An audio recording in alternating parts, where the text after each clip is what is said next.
The time is 11 a.m. in California, and hello, friendos! Hello, hello, hello! The song Fada was just perfect.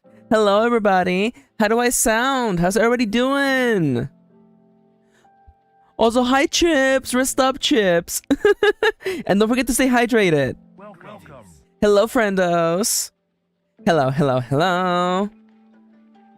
Oh my god, I love that. DB's working on more oracles. Hell yeah. We are live, baby! Yes. Welcome. Welcome. Hello. Welcome back to my stream. So, the name is Maxi. The pronouns are they, them. And this is my creativity stream. Let's go. Yo, Prism is working on their own TTRPG. Hell yeah. That's exciting. What are you all sipping on today, by the way? I am sipping on some green tea once again, just for a little bit of caffeine. A DD creator. Ooh, I like that, DB. Yo, Seku's here. Hi, Seku. Welcome. Hello, hello. Hi, Isa. Hello. Welcome. Ooh, milk tea. Oh, hell yeah. I'm just sipping on some green tea myself. Limonade. Ooh, that sounds tasty. That sounds very, very tasty. I love citrus. I love citrusy flavors. So, again, limonade, very much my vibe. I love that. Good news is, Chips, I may finally start 13 Sentinels today because it's the exact kind of day I've been saving it for. Yo, let's go! Yeah, please play 13 Sentinels and tell me about it. Hi, Alex. Welcome. Hello, hello. So, Ronnie's here. Hi, Ronnie. Hi, friendo. How you doing? Love you, Ronnie. You're beautiful. So, by the way, let me just immediately go. So, this week is gonna be funky. Things are gonna get funky. So, this week, I promised that I would release Roll for Novel, a little book where you're able to create ideas for books by rolling dice. I promised that I would release that on this month, May. So we have a week to get that done. I'm gonna write the entire rulebook today. Tomorrow, I'm gonna draw my OCs. On Wednesday, we're gonna make the book cover. On Thursday, we're gonna read spooky stories from the internet. And on Friday, I'm gonna put everything together and release the book. Now, I was feeling really artsy this week, by the way, so I went with really, really artsy thumbnails. So tomorrow I'm drawing my OCs, so get excited for that. I'm writing a horror story in June, so I want to draw more of my OCs. There may or may not be a throuple involved, so get excited for that. And on Thursday, thank you, Seiko. I had a lot of fun with them. On Thursday, I'm reading Scary Spaghettis from the internet. So get excited. Kitty's getting me a list. I'm gonna do a dramatic read. I'm actually gonna change the layout for my backgrounds. It's gonna be all spooky and stuff. So get excited. Yeah, I'll be reading some scary spaghettis from the internet. Oh yeah, it was funny because Kitty was like, Max, make your thumbnail look like this. Oh, you have three. Oh, you have three already. Hell yeah. Halloween in May, let's go. Honestly, like if you knew Plaguesworth lives in the perpetual state of Halloween. And I'm brainstorming a horror book. I want to get, Can I get a hint at the stories? I'm pretty sure I'm doing Abandoned by Disney. Cuz that's one of the I think we're doing Abandoned by Disney as one of them. I don't know. I don't know the rest of them. Abandoned by Disney is like the only one I know. So I feel comfortable doing a dramatic read of that one. So I will try my best Mickey the Mouse voice, by the way. Oh no! Max is in trouble! Okay, anyways. That is not my best Mickey Mouse. Honestly, I wish I could get Plaguesworth for this stream, because he knows how to do a good Mickey Mouse voice. But nonetheless, best birthday present ever, to be honest. I love horror stuff. Is your birthday on Thursday? Yo, let's go! Aw, when's your birthday? When's your birthday, Melty? But yeah, the only creepypasta, I mean scary spaghetti that I know I'm reading is Abandoned by Disney. The rest of them are all up to Kitty. Oh yeah. Please feel free to Oh, okay. Hell yeah. No worries. Yeah, I'm gonna be gone next week. There won't be a stream on Thursday and Friday. There might not even be one on Wednesday. We have to see. Whose birthday is it? Melty's birthday apparently is on the 29th of May. But yeah, honestly, like this is the way that it happens when you make art. Okay, the first time you make any new art, it looks kind of okay, right? I feel like this one came out okay. The second time, I didn't do as well. And then the third time, it came out absolute banger. I love this thumbnail. This thumbnail came out so good. I love the way this thumbnail came out. So consider this. I'm also using, like, you know, because I'm writing a horror book, so I'm really feeling in a horror vibe. And I'm also like experimenting with art styles for the cover of thank you, with the cover for Roll for Novel. I might make it kind of this kind of art style. We'll see. But yeah, in case you're wondering what we're doing today, I have a book that I need to write by the end of this week. So I'm gonna attempt my best to write all of the text today. So I'm gonna put on a timer. There is a 5-minute timer about to go off now. Okay, we have 5 minutes. 5 minutes for nonsense. So if anybody wants a nonsensical question and they want to ask it right now, go. You have 5 minutes to ask nonsensical questions before we begin work. Oh, hi, Teddy. Hi, Calum. Calum says, I spent most of yesterday messing up the post for someone leaning on a cane. Ugh, the thumbnail does look good, but damn, all of that today? No, it was all of that on Saturday. All of that on Saturday. I usually draw thumbnails on Saturday. It's just a nice little thing that I do while listening to videos and stuffs. What would you do if you could change the colors of anything? I would make the sky a lot more blue. Was the Dropbox link I posted today okay? I have not checked it, I'm not gonna lie. I will check it later today. What did everyone have for lunch? I chopped up a little bit of a sausage and mixed it up with eggs and had some tortillas with it. Oh yeah, I wanted to ask what guidelines for posting fan art of other streamers in the art channel of your Discord is actually. Yeah, oh yeah, I'm absolutely, you know, I have no idea. Is Seku hyperfixating over anything? I definitely have not noticed. I definitely don't follow Seku on Twitter and have not seen anything specific going on. Also, you might be okay to share. You might be okay to share. It's just art, so I feel like it's completely fair. Also, I think you're doing a fantastic job. It gives me so much art envy. So you're welcome to share. It's just a PDFs in it. Leftover pizza, that sounds delicious, DB, honestly. Is it just me, or I feel like leftover pizza is like better. Like pizza, much like pasta, gets better the day after. Maybe it's just me. By the way, anyone out there is like, but Max, reheating pizza in the microwave completely destroys the pizza. No. Here's what you do, okay? Okay. Look, come a little closer. Here's what happens, okay?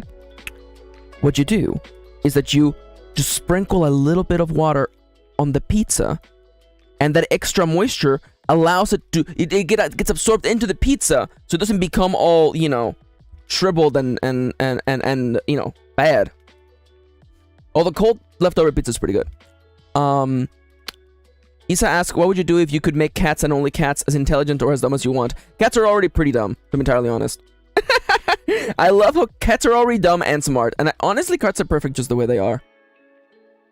Alex asked, oh, because Alex just finished reading the last Bread Mage, my fantasy novel. Is the first language supposed to be Spanish? Some of the characters' original names sound in Spanish, but I don't know.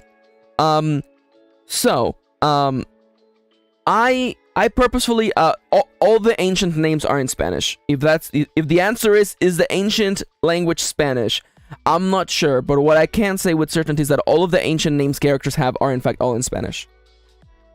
Felicidad, amargura, lumbre, frío, hambre, huesos, dominio.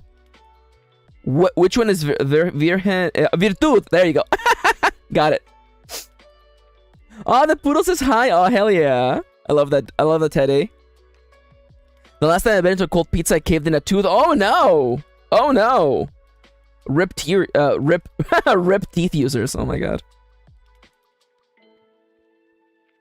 That makes me it makes me sound like I don't have like traditional teeth. Like maybe I have like a snake mouth where I just dislocate my jaw and I just swallow my food whole. Anybody ever like I think about my cat sometimes and I'm like, don't you savor your food? And then my cat just like blah blah blah blah. You know? Can we start the deep lore that I have a snake but I think it's a cat? Would that be funny? Snake mouth. You mean not everyone has a throat mouth? There is something about the visualization of a throat mouth that is just putting me in a bad place, but honestly, I'm here for it. Well, cats can't chew. I know, but it's just funny. It's just funny. Max eats 3 eggs whole per day. It's real. It's on the iceberg. Oh my god, how dare you. Fun fact, snakes don't actually dislocate their jaw. So I've been doing it wrong this whole time? I've been dislocating my jaw just for fun?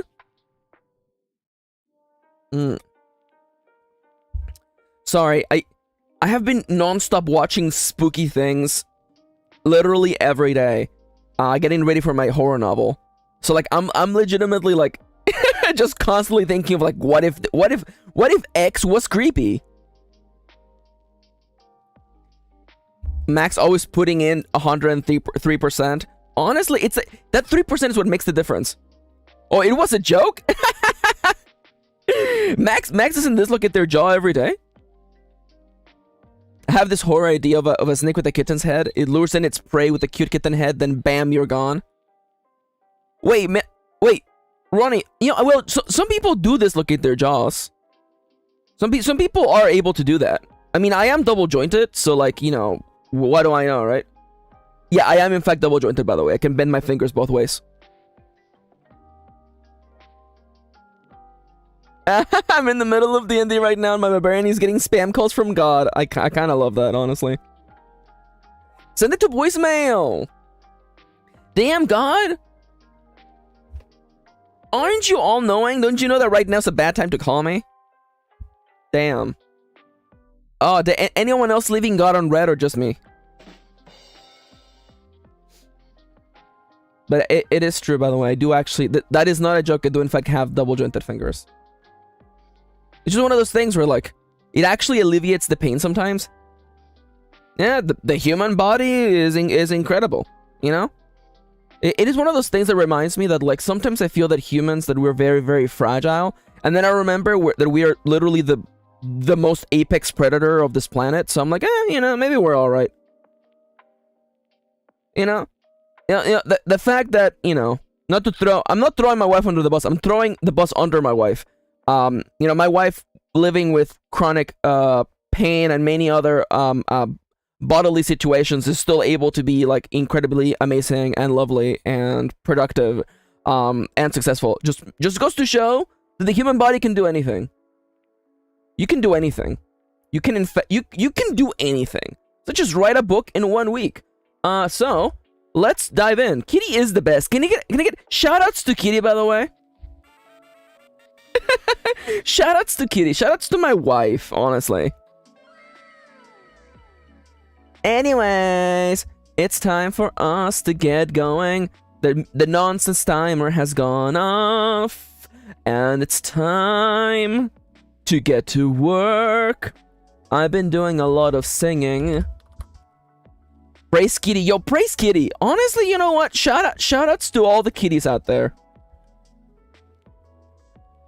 Also, by the way, I forgot to mention this. Do I have it on my quick load? Let me hide my screen for a second. I do want to let you know, by the way, that my role-playing game Iron Valley got updated last week. It's now 150 pages, and it's like in a really good state. If you want to play a cozy RPG all by yourself with no GM, and basically play like it's Stardew Valley or Animal Crossing, you can do that.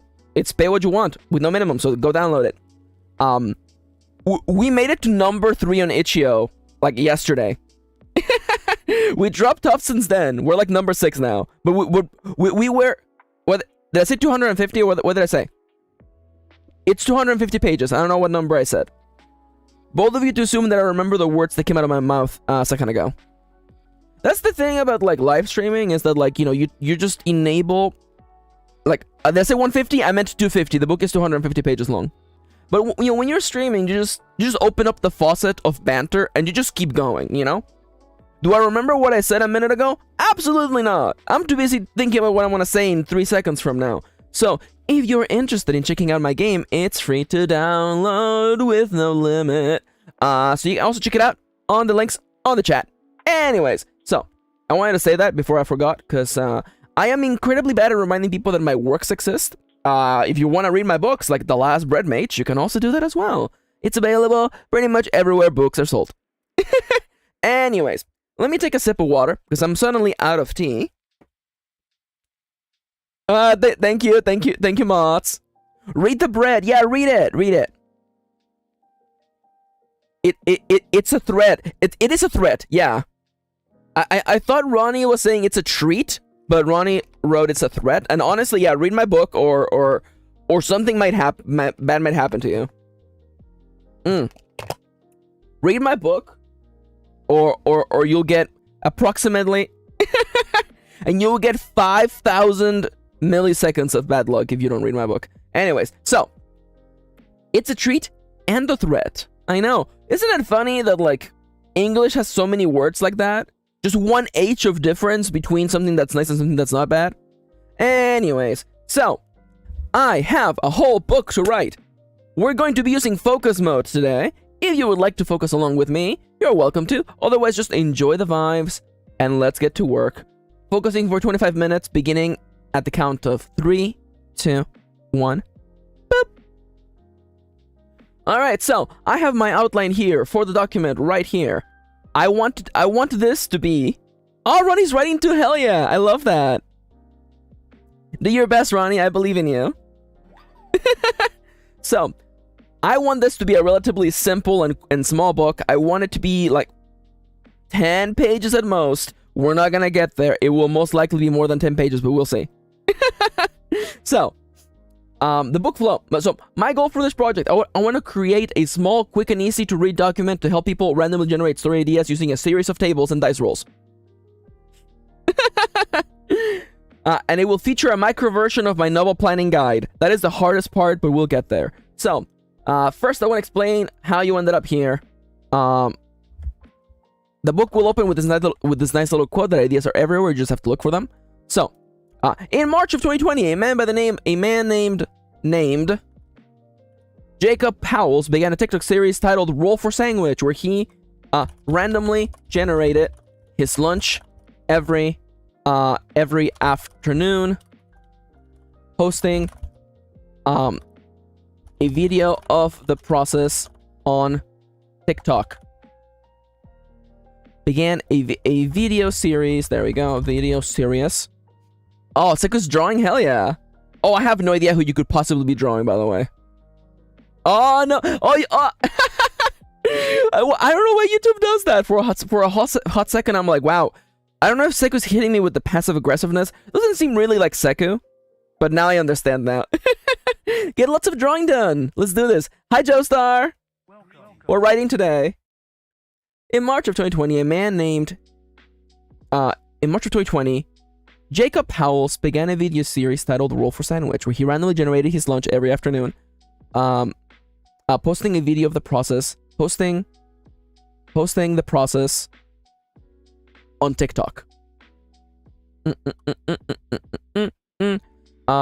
His series inspired many.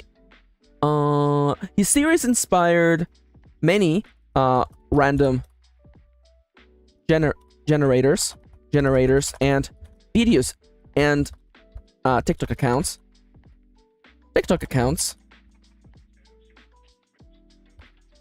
as well as this book.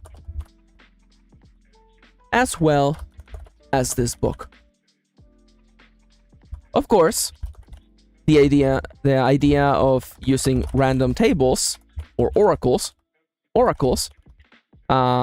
to randomly create things is not new. To randomly generate things is not new. It's not new. Jacob himself was inspired by the random tables of role-playing games. Jacob used the random used the random tables commonly used in role-playing games as the basis for his series. Used the random tables commonly used in role-playing games as the vehicle for his series. And so we will follow on. So in March of 2020, as well as this book, of course, the idea of using random tables, oracles to randomly generate things is not new.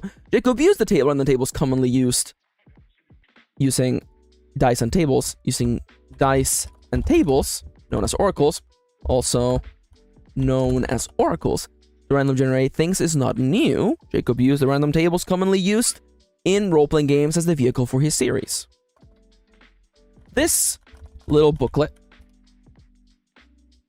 Do I need to say all this? I felt like I needed to say this to outline the origin. We'll see. I'll edit this text. The plan is I'm gonna write all of this nonsense out as a rough draft, of course, and then probably clean it up, send it to Kitty, have her edit it, and maybe have it all finished by Friday. We'll see. I have a vacation coming up. That's why I want to get all this stuff done. Also, because I want to be writing a book in June over the course of 3 days, because I have no chill. What is wrong with me? What is roll for novel? I guess I should start roll for novel. Not a new concept, but nonetheless, who am I? What can you expect from this? Should I just make it shorter and shorter and shorter? Probably. You know what? What if we just have this as part of the thank you at the end of the book? How about that, huh? Thank you section. There, maybe just move that at the end. Just, make it simpler, make it snappier, Max. So it opens up with a quote, and then what? And then what? Who am I? Do I need to introduce myself? Do I need to tell the viewer who I am? Probably not. It'll probably just be about the author at the end. About the author, aka me. AKA copy this from the other books, copy this from the other books. So we're basically speedrunning writing a book. Pretty much. This is going to be a small book. It's basically, because the goal of this is called Roll for a Novel. It's a nice little document you can use to generate story ideas using dice. We have actually done several streams using the system. People have been asking for it. They want to use it themselves. So I am releasing it, but I have to write instructions for it. And I came up with this outline over the course of like 5 minutes, so it's part of the idea of when you're writing something like this, I'm moving parts around, right? I'm like, because I don't want someone to sit through like 5 pages of backstory before they can start playing. I want people to just jump in and start playing as soon as possible. I want to do my due diligence, of course, and talk about the people who inspired me. Yeah, I was literally talking about that, Kitty. Thank you. Yeah, this is literally at the end I'm gonna make mention of the guy who came up with Roll for Sandwich, which is the inspiration for this. Do my due diligence, of course. So you know what? Just write a thank you section here. Also thank my wife and a bunch of peoples. Oh, no worries, Kitty. You're good. You're good. I get you. I mean, I might. What if I just put it on the dedication panel then? Dedication. We'll see what goes on the dedication panel. Okay, listen. Okay, so let's start. So, what is Roll for a Novel? Roll for a Novel. I already wrote a little bit something here. Roll for a Novel is a story. It's a story idea generator powered by your own creativity. By your creativity. As you follow instructions, you will roll dice, physical or virtual, and write down your results. Little by little, you will create the framework for a book idea. There are millions of unique results, and whatever you create will be unique to you and your style of storytelling.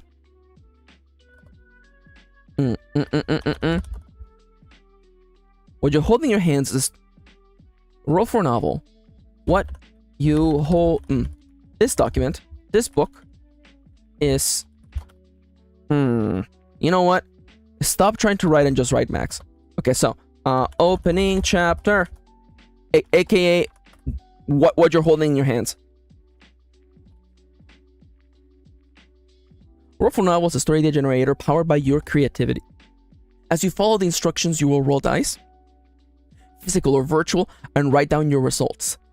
Little by little, you will create the framework for a book idea. You will connect seemingly unrelated dots. Forging your own answers and creating a story idea that is uniquely yours. There are millions of unique results possible. The following tables, random tables. Oh, hi, Charlie! Hi, friendo, how you doing today? The following... Although there are millions of unique results, no two writers will do... Well, no two writers will make the same idea out of... Although there are millions of... You're playing Zelda? Hell yeah, I'm happy you're having fun. Although there are millions of unique results. Even two writers with the same results, with the same parameters, would make completely different stories. Yeah, no spoilers for the new Zelda, okay? That's an easy way to get banned. Speedrunning getting banned on my channel will definitely spoil Zelda. Even two writers with the same parameters would make... Even two writers with the same roles, will wind up making completely different stories. And so embrace the randomness.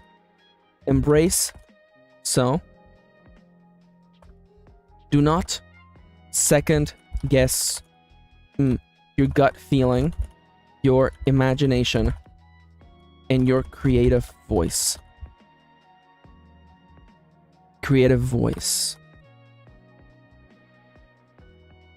And do not second guess your gut feeling, your imagination, your creative voice. And remember that although feels weird in a sentence, it'll probably get changed. You know what?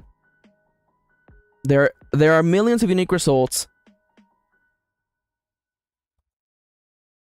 But even if two writers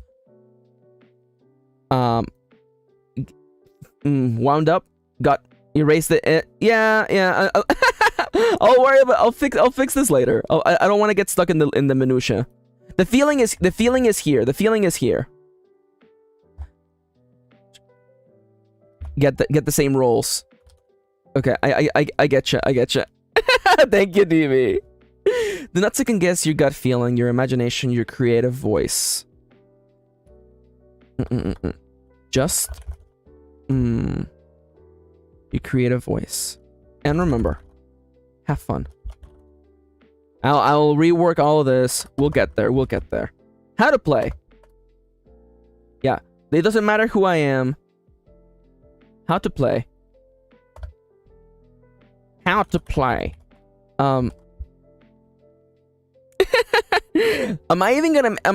was gonna make like a tracker sheet. No, I'm just gonna use notebook and paper. You'll be fine. Pen and paper. You'll be fine. How to play.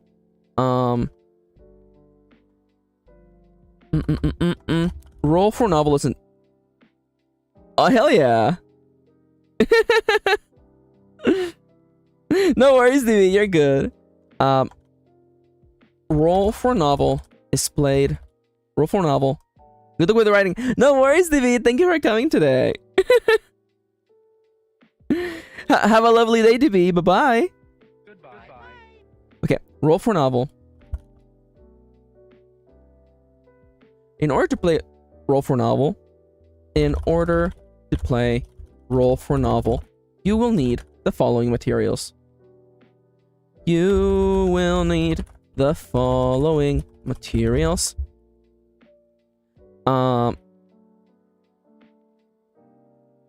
Excuse me? I would like a list, please. Pen somewhere to record your thoughts. whether it be record your results and thoughts. Results and thoughts, whether it be a notebook, a physical notebook, index cards, or index cards, or a writing app, or a digital writing app. Some way some means for rolling dice. Some means of rolling dice, whether they are physical dice or digital, random, or digital. You just that will be good enough for now. Is that really all you need? Yeah, just record somewhere. This document.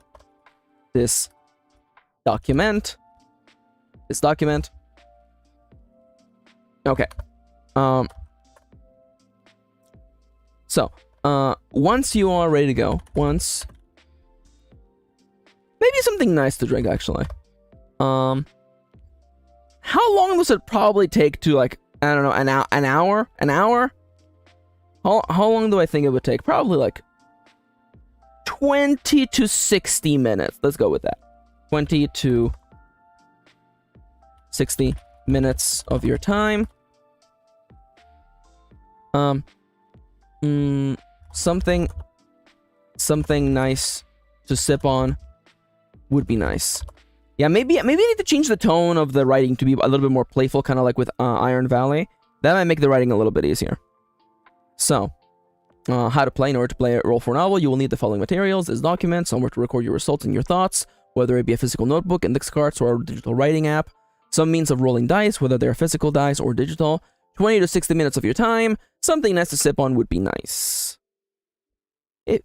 It would be nice. It would be nice. Alright, so, what else?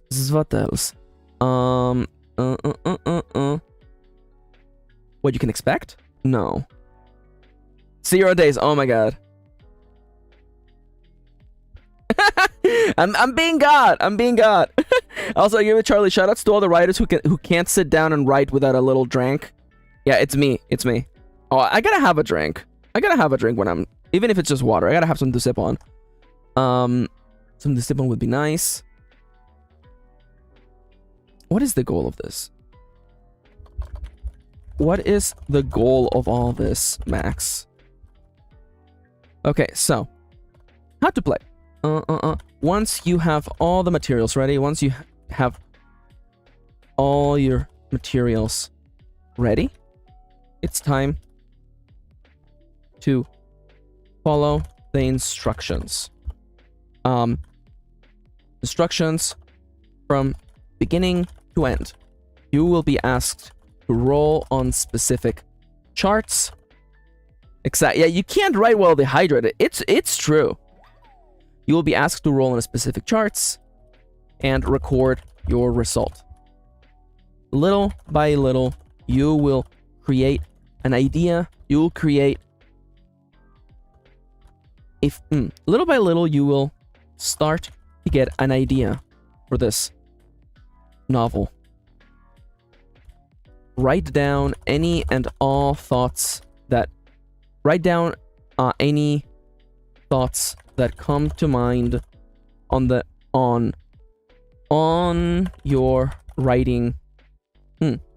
Write down any thoughts that come to mind. The goal here is to gather up all be they questions,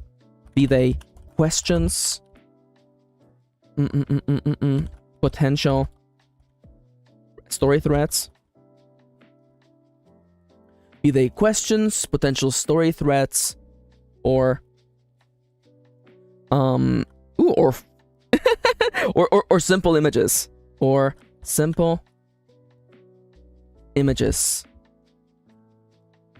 that come to mind, or images that come to mind. Hi, Siska. Hello.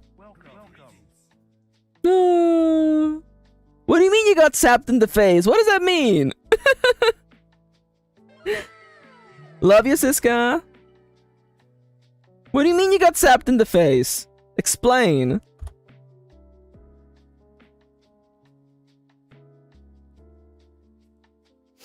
Oh my god. Yeah. Ah, that would make sense.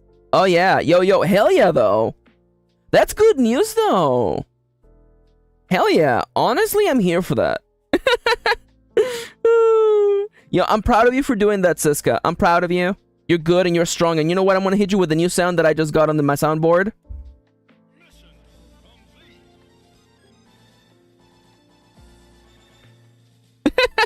You're good, Siska, and I love you, okay? Don't forget that. Be they questions, potential story threats, or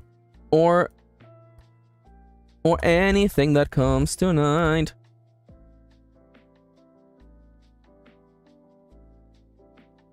You can't make it out? Was it quiet? Huh. That's weird. My volume is about like... So, no shave pog. Honestly, though.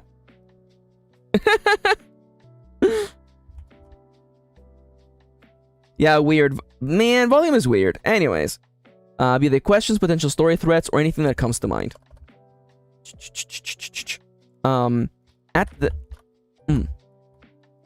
At the end of the exercise, you will be free to do with this story idea as you please.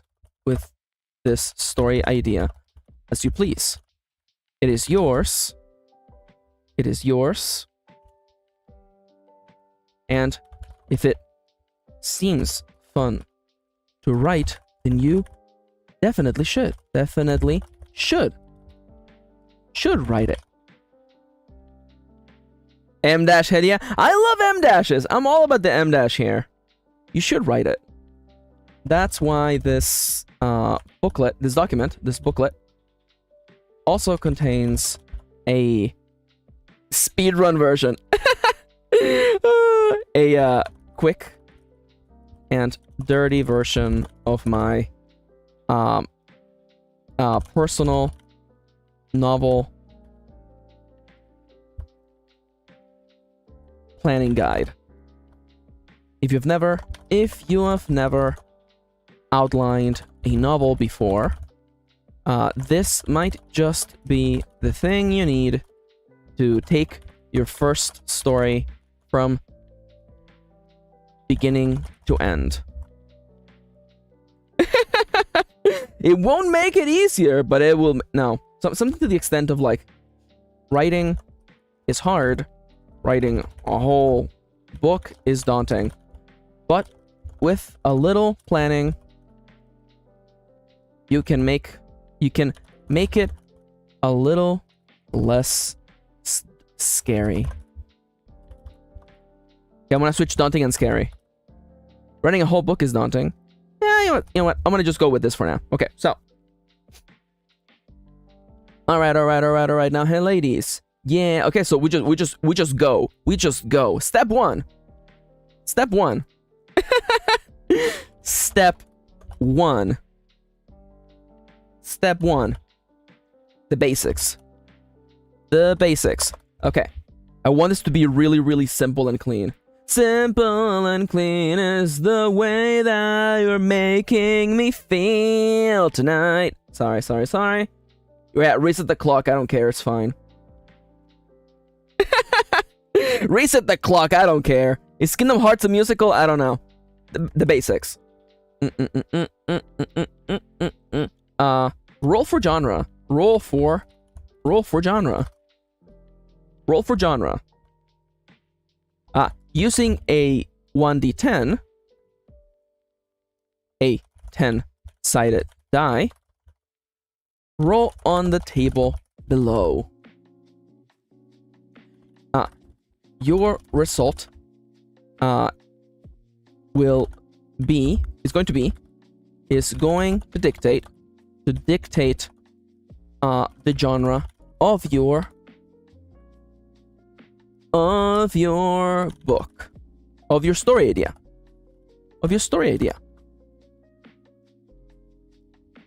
What's a genre, you ask?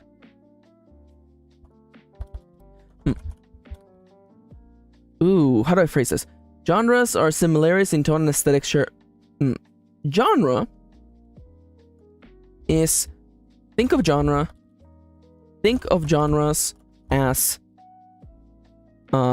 overarching similarities in tone and aesthetic between fictional works.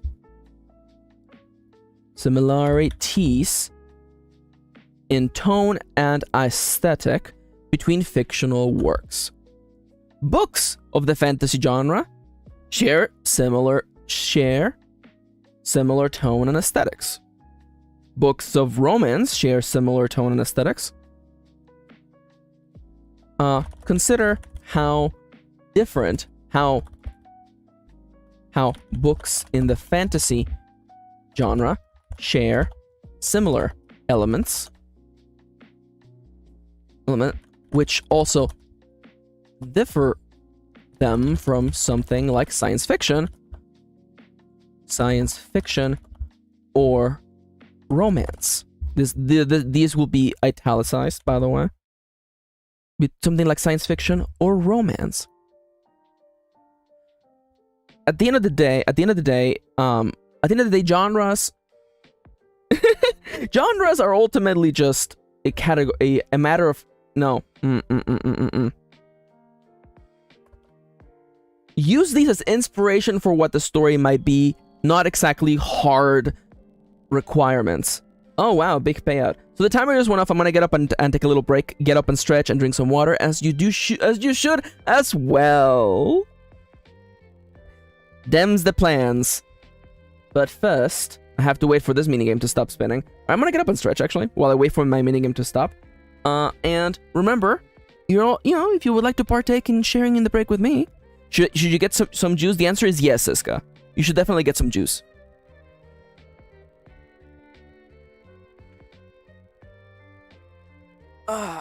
Okay. What's the plan? I also see. I'm gonna be a little bad today because there's also something else that I want to do. I'm not gonna do it on stream because I have enough stuff to do on stream.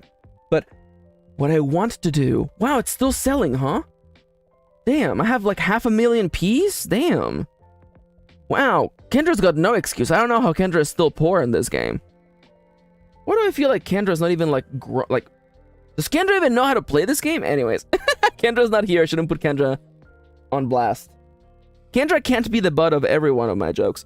So what I was saying, I want to make a test model on Live 2D. And I have a really, really lovely idea for it. But time...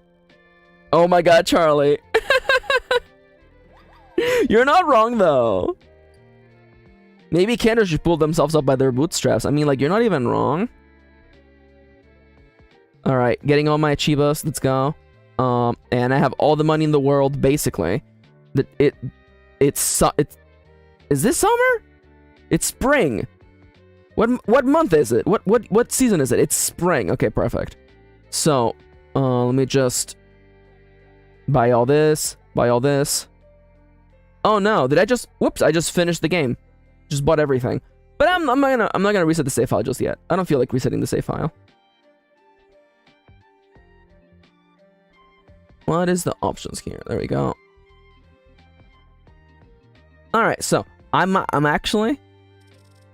being extra bad because I want to see if I can make that model happen behind the scenes while I'm doing other stuff. Cause I'm bad. I'm really, really bad. Who's bad? Anyways, that's another Max original, by the way. Do not steal. Ooh, scary. So much work to do this week. It's such a Max thing. It's such a me thing to be like, I'm gonna release 2 books this month. Why not? I'm crazy. Oh well. Well, I'll make it happen. It's also because like people keep asking for it, and I keep telling them that I'm gonna release it later, and I'm like, The reality is this, okay? I'm gonna give you a reality check, okay? If you don't work on something, it's never going to happen. I know a lot of people. I've known so many people in my life who were constantly like, "Oh, I want to make X happen. Oh, it would be so awesome if X happened. If I made X, everything would be so much better." But they never actually got working on X. You know what I'm saying? They never actually started developing their own game. They never actually started releasing music. They never actually started, you know, practicing art. And you can spend a long time just like hoping that maybe eventually you might have the time to do those things. And I know we're being really real at this moment, but like, I think instead of it being depressing, it should be inspiring that if you work on something, you will make it happen. It will exist. You know? Starting is the hardest part, but you gotta. It's true. It's true. Chips is absolutely correct here. You know? Like, I don't know, maybe it just goes to show what kind of person I am, but like when I realized that, I was like, oh, if I just keep working on the book will be over. And it's really funny because like, if I showed you the number of writing sessions that it takes for me to make a book actually exist, you would go, oh, it was X number of writing sessions. Like, I feel like if you tell someone, hey, write a 350-page novel, they would go, oh no, how do I do that? But if you tell them, hey, write for 20 sessions. Write for 20 sessions. I have so many half-started projects, Chips. You don't even know. You don't even know. I mean, the last Braid Mage was originally going to be a visual novel called Dark Hearts. But, you know, it exists now, and I'm way happier with this version of the book. I could still make it a visual novel, but I can't afford to be thinking about stuff like that. But I think it just goes to show, you know? Starting is the most important part. Hi, Jen. Hello. Oh, we're sending good vibes. Yo, send good vibes. You know what? I believe that we have decided that Pock Crazy is the sending good vibes emote in chat, by the way. Because, like, you know, the little anime character has, like, her hands up and she's, like, moving back and forth. Yo, the blood of your enemies? Yes. There's the Pock Crazy. Let's go. Yeah, we're sending you our energy, Jen. Give it your best. You got this. All right, has the timer gone off? 43 seconds. But, you know, like, that's the vibe, right? Like, if you want to make something happen, you have to start, you know? For years, I wanted to get better at drawing. I wanted to get better at making art for years. Oh my god, for years. And in 2020, I finally started. And we've come a long way. It's crazy to think that, you know, literally my art is everywhere on this stream right now. I made every piece of art that you see on the stream. From my little ridiculous Homestuck character to the icons on the desktop to all the Yantos to me. It's crazy, you know? You just have to start. That's all there is to it. Alright. With that little inspiring pep talk, I also started doing something in 2020 that I do every day now. Hell yeah. Unless this is set up for a joke, by the way. Which will also differ them. You know what? I will fix you later. I will put you back together later. It's being trans. Hell yeah! I love that. I absolutely love that, though. Love you, Siska. Hell yeah. Transpog, let's go. Oh no, I can't believe it. If you type trans in all caps, you get a lovely little flag on the screen. Let's go. Alright. Which will also differ them from something like science fiction or romance. Please keep in mind that the roles you get are not rules, are not rules or expectations. They are simply here to give you an idea. Don't feel like you have to make the story idea fit into the roles. Excuse me? Why are you opening settings? Who asked you? Who let you in? The timer is going, right? It is going. Let's go. Don't feel like you have to make the story idea fit into the roles you're getting. The goal here is to come up with a fun idea. Not. I'll fix that later. I'll fix this later. Okay. So, and now I'm gonna write a little explanation for every single genre. Phil Collins put. Oh my! I love that we keep getting that one. Phil Collins put his entire Phil Uzi into this. Yep, that's a classic. That's a classic Kendra post. Insert me a table, please.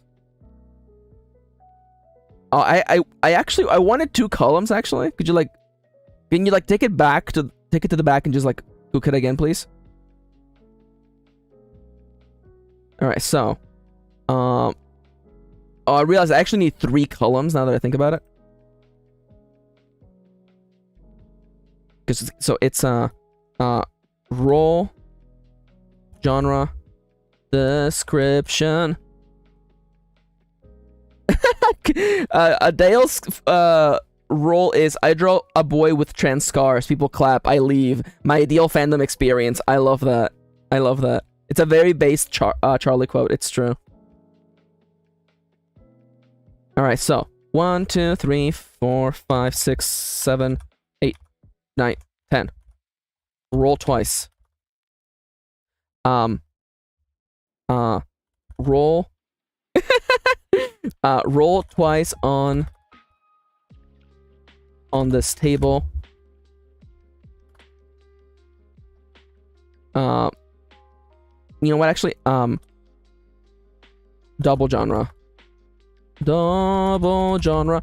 Roll. Excuse me? I want you to select the text, buddy. Genre. Roll on this table until you get 2 unique genres. You use both 2 unique genres. Combine them to make something truly unique. To make something. Oh my god, you should do that. You should definitely do that, Charlie. Roll on this table until you get 2 unique genres. You know what? Combine them. Oh my god, I am actually kind of here for Siska, actually. I mean, I'm always here for Siska, but I love Siska says, you should draw all versions of trans Link, they say to Charlie. Trans femme, trans mask, non-binary Link, let's go. Roll on this table until you get 2 unique genres, combine them to make something extra special. Okay, so, fantasy. The stories of the fantasy genre are often centered around fantastical and mythological elements. It's true. Jen is correct. This is very true. Okay.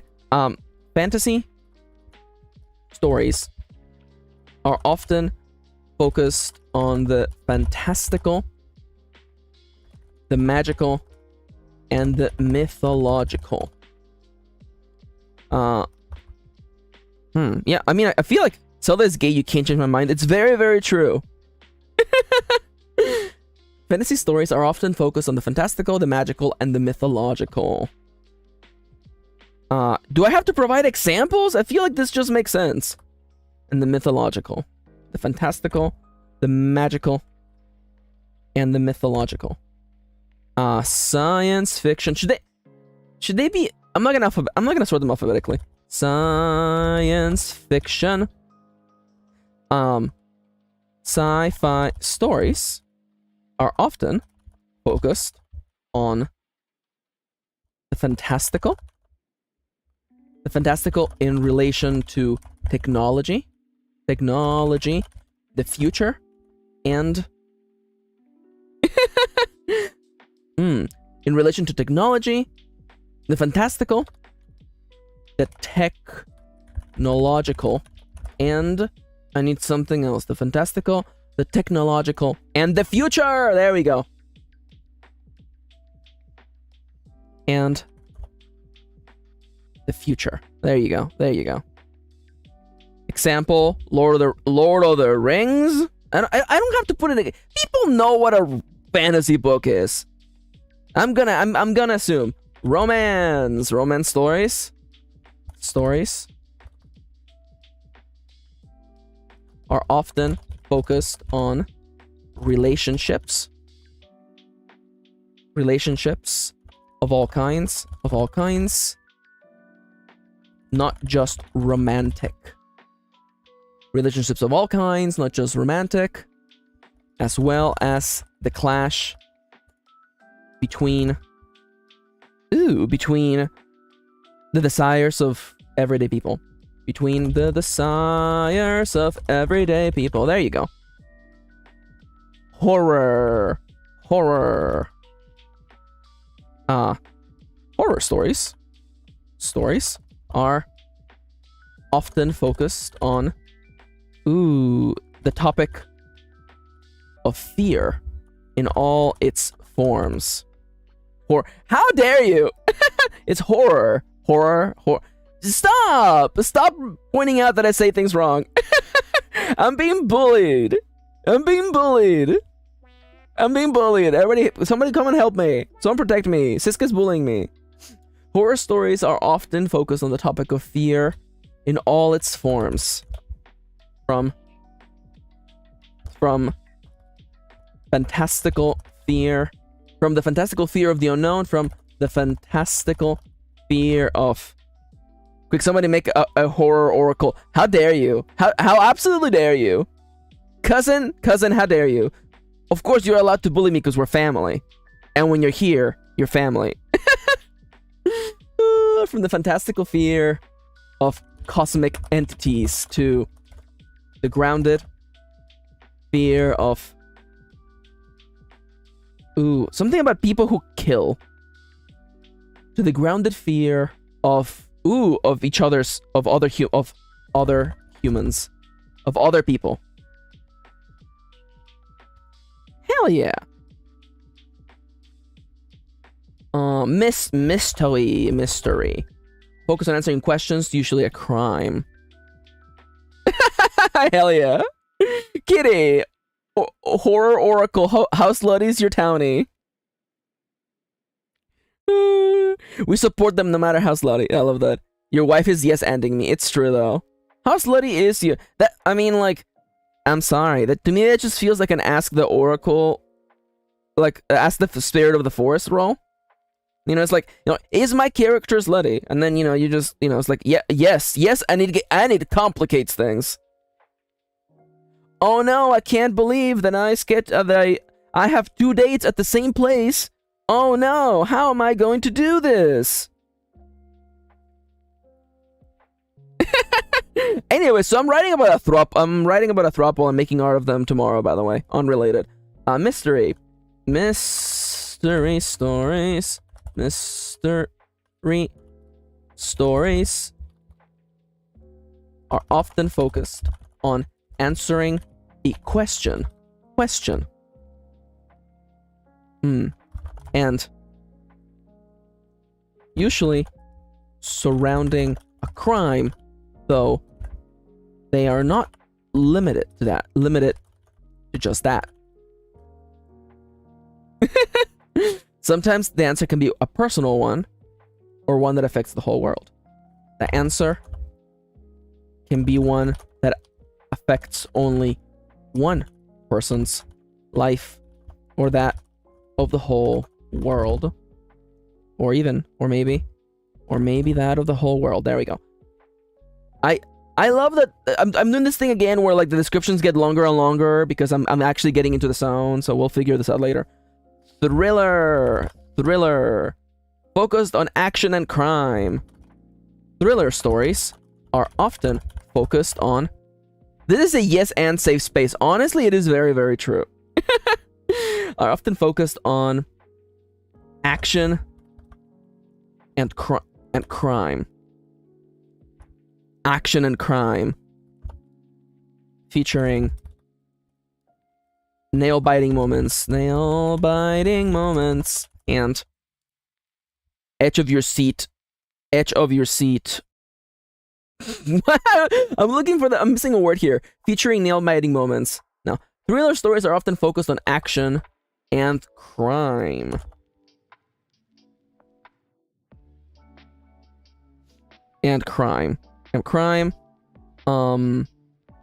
Regardless whether it is from the perspective of the criminals or the law enforcement attempting to catch them.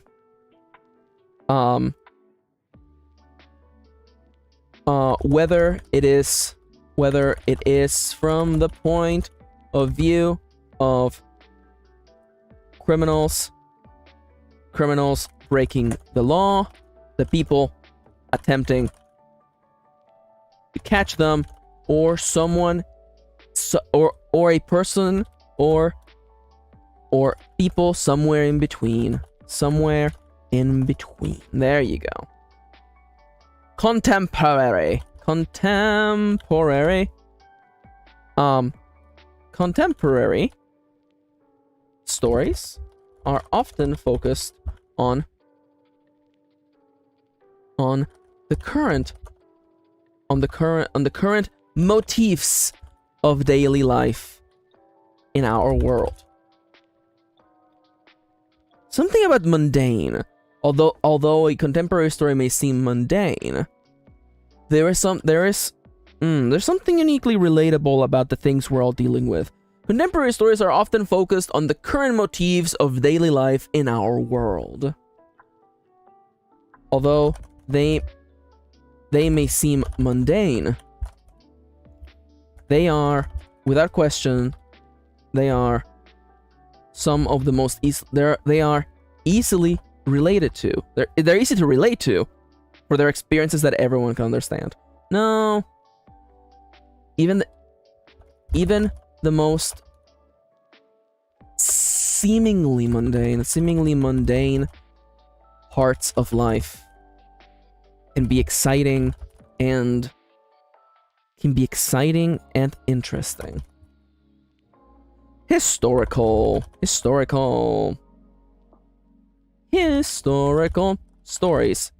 are similar. Historical stories. Hey, back. Oh, welcome back, Melty. I hope everything went okay. Historical stories are often focused on. Historical stories are similar to contemporary ones in that they focus on the daily life.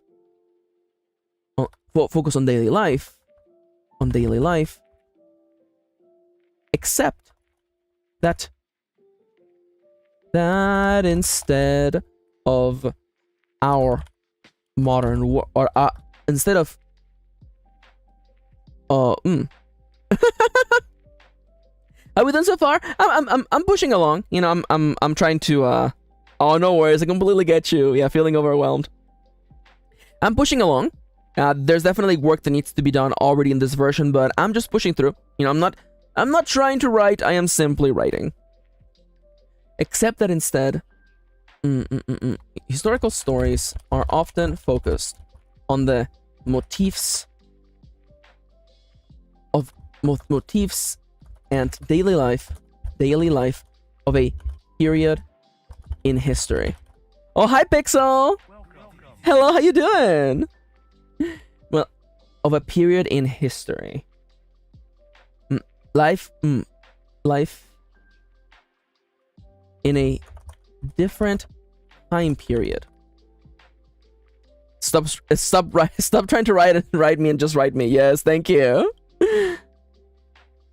Oh, no worries. It's okay, Charlie. You know, you just do your best. Historical stories are often focused on the motifs and daily life of a different time period. Much like contemporary, historical stories focus on the past. Historical stories are often focused on motifs and daily life of a different time period.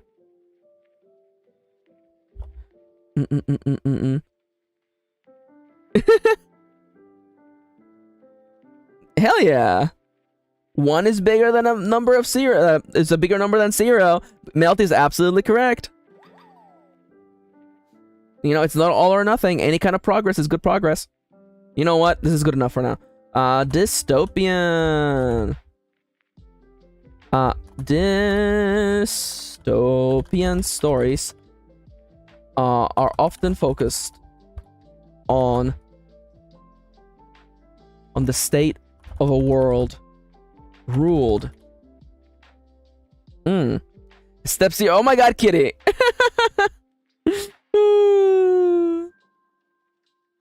Kitty says step 0 to 1. Or what? Okay, so someone reset the love life timer. Dystopian stories are often focused on the state of a world. What is it? Okay, can you, dystopia meaning. What is the description of dystopia? There's great injustice and suffering. Okay, thank you. Dystopian stories are often focused on worlds filled with was it suffering? Great suffering and injustice. With great suffering and injustice. Most usually in the form of tyrannical governments, governments or the post-apocalypse. There you go. All right, that's one table. This is already done. Using it, yeah. Roll on the table below and record your result. You will find a little description of the genre in case you're unsure of what it means. You will also find a little description of that genre. Find a little description of that genre. In case you are not clear as to what it means.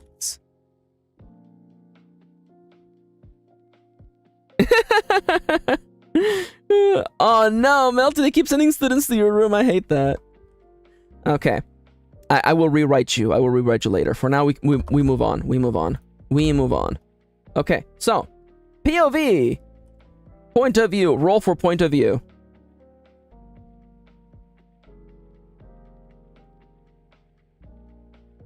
Roll for point of... roll for POV. POV. Using a 1d4, a 4-sided die. Roll on the table below and record your result. What else did I say? Okay, so point of view.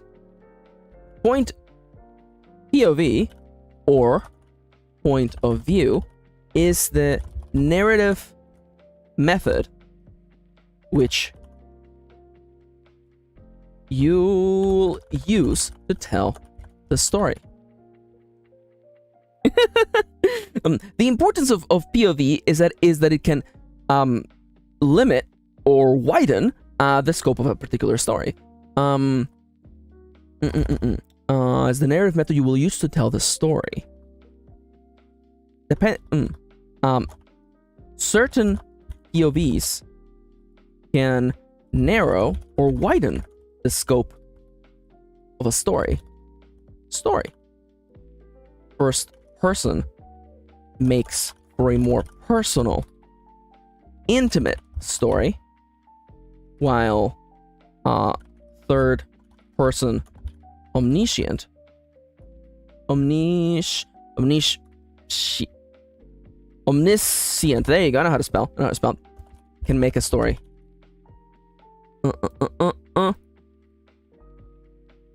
feel larger. I'll fix this later, okay? We're just pushing through. As with genre, these are not hard. You're not hard locked into any of these, but just consider what they can do for your story. As with genre, you're not locked. Licked? You're not locked into using the point of view in question, the POV, the POV you rolled, but consider, but take them seriously. Take them seriously and consider what they would mean for your story idea. I sure hope I'm not licked. No! Please, please, nobody spam the tongue emoji. I implore you, nobody spam the tongue emoji in chat. Oh no, what happened? Oh no. I can't believe this would happen. Who would let me do that? Okay. Next table. Next table, I think. I might actually just like... I'm not gonna make the tables all neat. I'm just gonna literally just move on. First.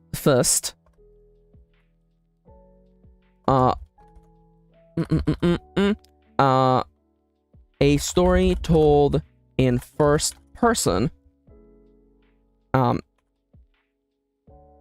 God, is this sort of thing I'm like describe what first person is, Max? I'm like, oh crap. Okay, so first person stories are told from the point of view of a single person, the point of view of a character in the narrative, using I pronouns. You know what? This will have to work. Thank you, Kitty. Second person stories are told from the point of view. Let me actually look up second person. Second person point of view, meaning I/me. Yeah. Thank you, Siska. Are told from the point of view where the narrator is describing the reader's actions, thoughts using the you pronoun. I have to provide an example. For example,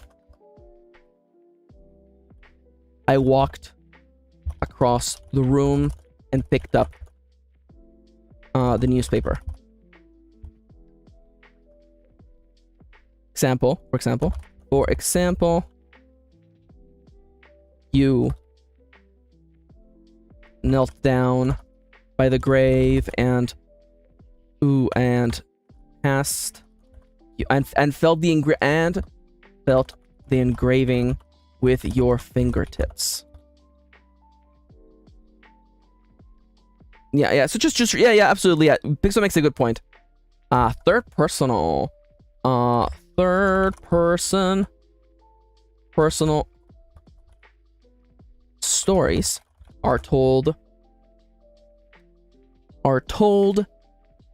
from the point of view of someone telling the story, but focused on only one person's telling of that particular story.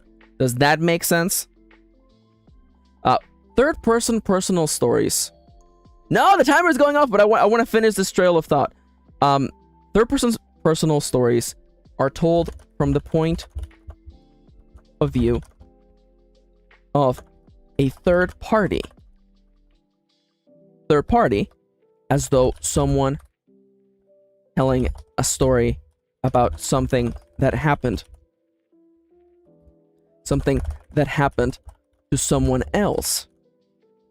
The key difference is that the story focuses on only one person's account. On one person's...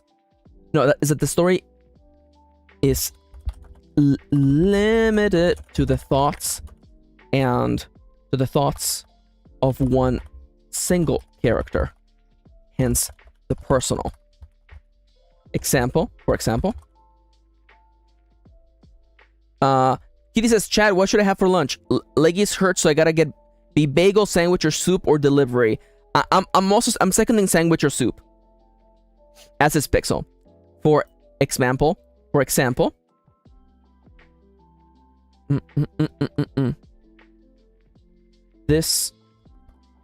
They BK. How dare you? Double S, the good old double S. Sandwich and soup. For example, sopa, Super Mario. Sorry. For example, they. Ooh. They had no idea. No. They stood in silence, shocked that they stood in silence. No, she. You know, I'll use it. She stood in the room in silence. She had no idea why everyone else just stood in the center of the room, a dozen eyes set on her. She had no idea why they were staring at her. A dozen people staring at her. She had no idea what they were looking at. She had no idea what they were looking at. Today's chicken noodle day, Pog. Let's go. All right, I'm on break. I gotta get up and stretch. I gotta get up and stretch. And you're all also required by law to get up and stretch, by the way. Why not? Oh, yeah, I can actually buy one of these more. Yeah, let's go. All right. Want to get up and stretch? No veggie soup? I think they have a veggie soup for sure. The big stretch. I'm pretty sure they have a veggie soup. Then we had hot dogs at the office and I couldn't eat any of them. Oh, I hate that. Yeah, Kitty's speaking about the minestrone. I read tomatoes. Stretching. I'm getting up. Oh, God. So, you know, I don't work out during the weekend because there's no time. So I have a workout. As soon as the stream is over, I'm gonna like finish everything and I'm gonna go work out. I'm looking forward. I have a stationary bike and I just, you know, I put on video essays and I just spin on that thing for a whole hour. Watching my heart rate, of course, because, you know, I am trying to lose weight and get more fit. So I'm looking forward to watching some video essays. Yeah, I do want to make it clear that, like, you know, Kirin and I, we actually don't eat that much meat anymore. For health reasons, and also because we kind of just got tired of meat.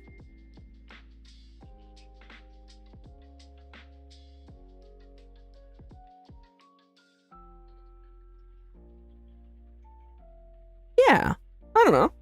It's not so much swimsuit stuff. I just, you know, I have the capability to change what my body looks like.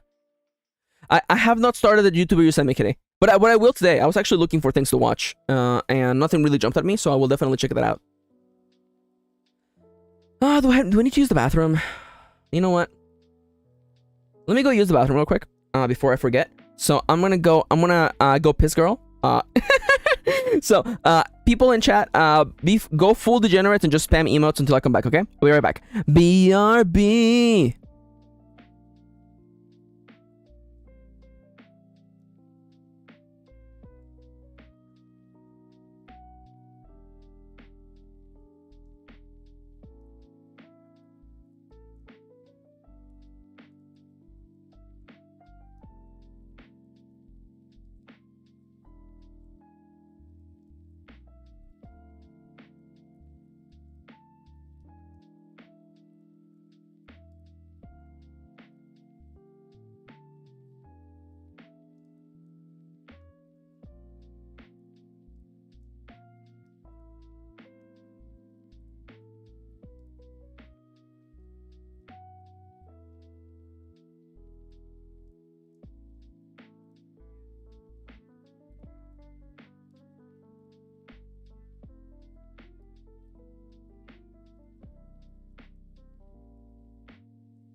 Oh my god, Charlie.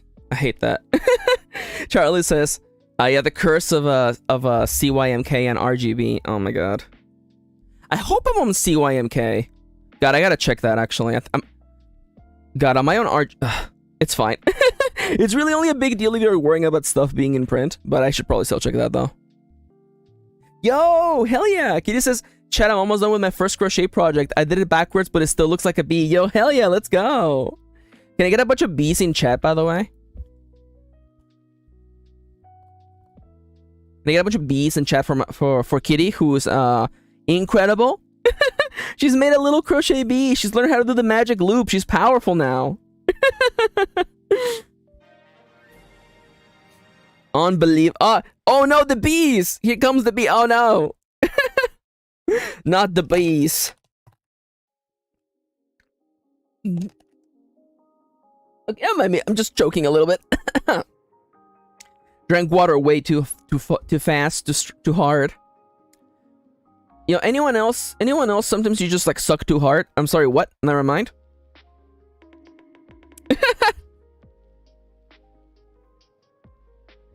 I'm back from D&D. Welcome back, Teddy. Welcome. We have bees in chat because my Kitty, my lovely wife, is learning crochet and she's almost done making her first little crochet bee. Hell yeah! I mean, like, you know, make it work. Make it work. I think I was in the correct color profile, says Charlie. I just switched to a different CYMK. Oh my god, I hate that. I hate that. That actually legitimately sucks. Okay. We're gonna get back to focus time in 3, 2, 1, go. Third person. Omniscient. Our stories are told from the point of view of a third party. Of a third party. As though someone telling a story, except that they are capable of knowing knowing everything that happened from all perspectives, and even has insight into what everyone was thinking. Story like this usually follows multiple characters. A story like this usually follows multiple characters. It would be nice if I learned about color profiles in my digital art class in college. Yeah, wouldn't it be? Yeah, it would be nice, wouldn't it? Yeah. Oh my god. Oh no, that's right. Instead we had a professor who was a fine artist and sucked ass. Oh, I hate that. Rip. Absolutely rip. No, okay, can you do me a favor? Just all of you just become where the hell's Comic Sans? Just be Comic Sans, okay? Don't have any pretense of being like a cool font. Just be Comic Sans, okay? Just do me do me that one favor, okay? All right, rolling for POV. Locale. Now roll for locale/setting. All right, so let me go copy this using a 1d20, a 20-sided die. Roll the table below and record your result.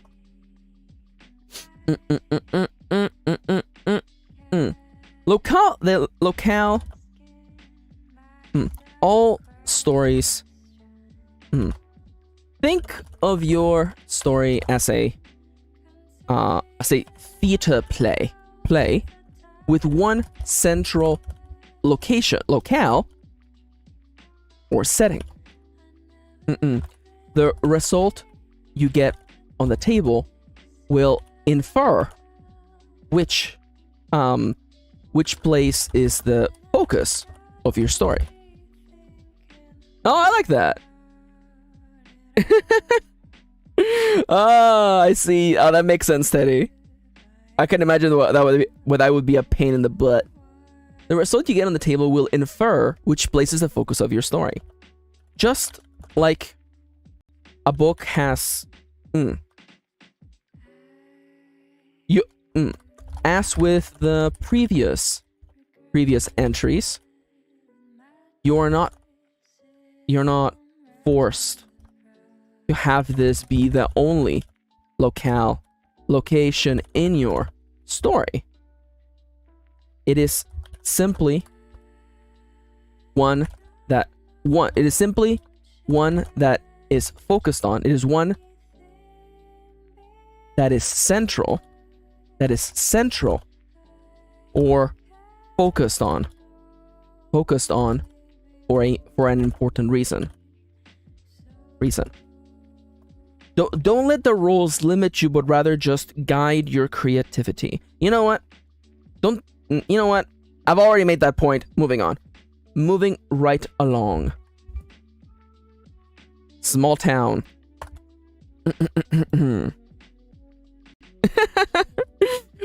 Your story is set in a small town far away from the big city.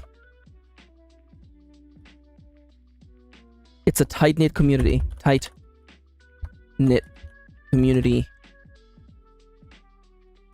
Where everyone knows one another.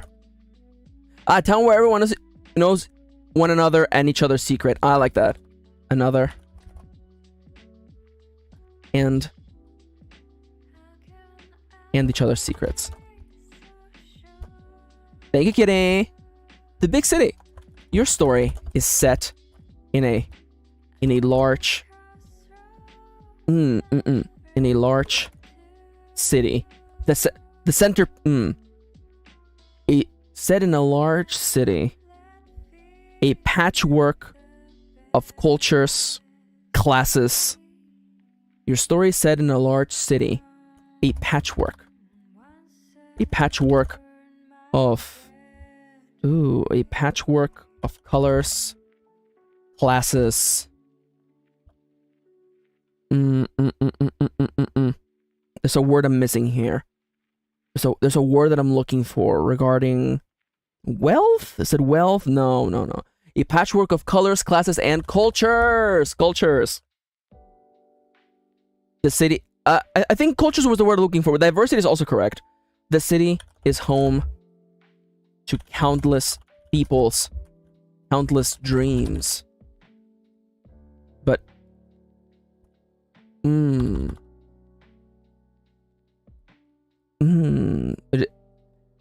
the city is home to countless people.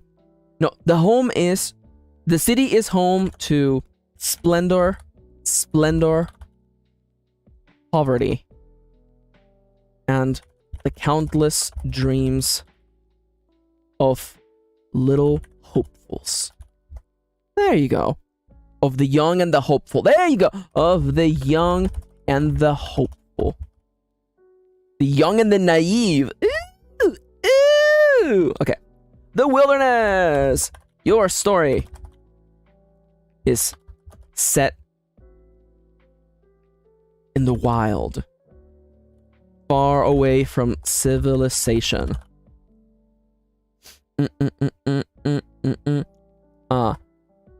Far away from civilization. Your story is set in the wild. Ooh, in the wild, where civilization has yet to reach. Although breathtaking, nature can be as terrifying. Ooh. Although breathtaking, this wilderness is a stark reminder that humanity is nothing but one of countless cogs in an ancient machine. No more important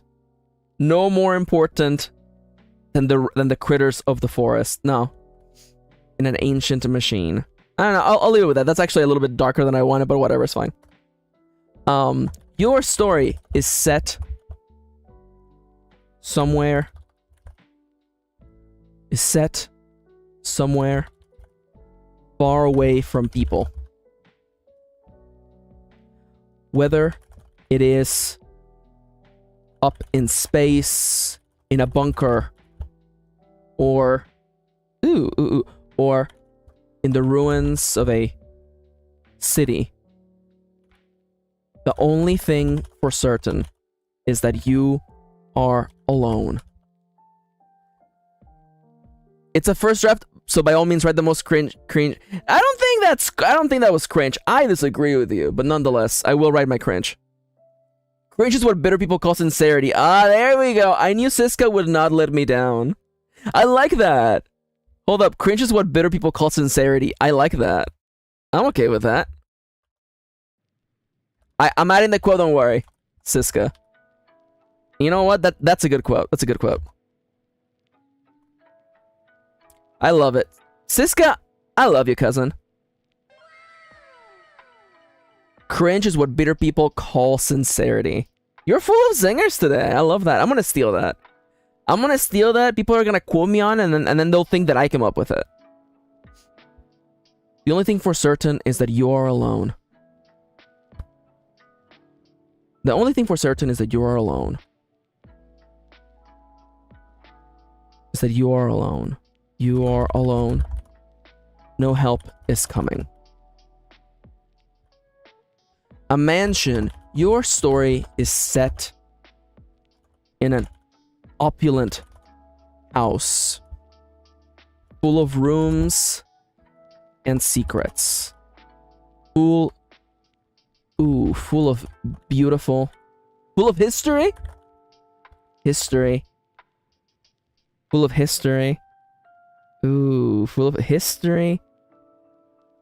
Wealth. No, full of history. No, okay. Your story is set in an opulent... I know where I'm trying to get here, okay? Your story is set in an opulent house. Its history troubled. Its closets overflowing with secrets. Do not tread lightly. You're not welcome here. Your story is set in an opulent house. Its history troubled. Its closets overflowing with secrets and skeletons.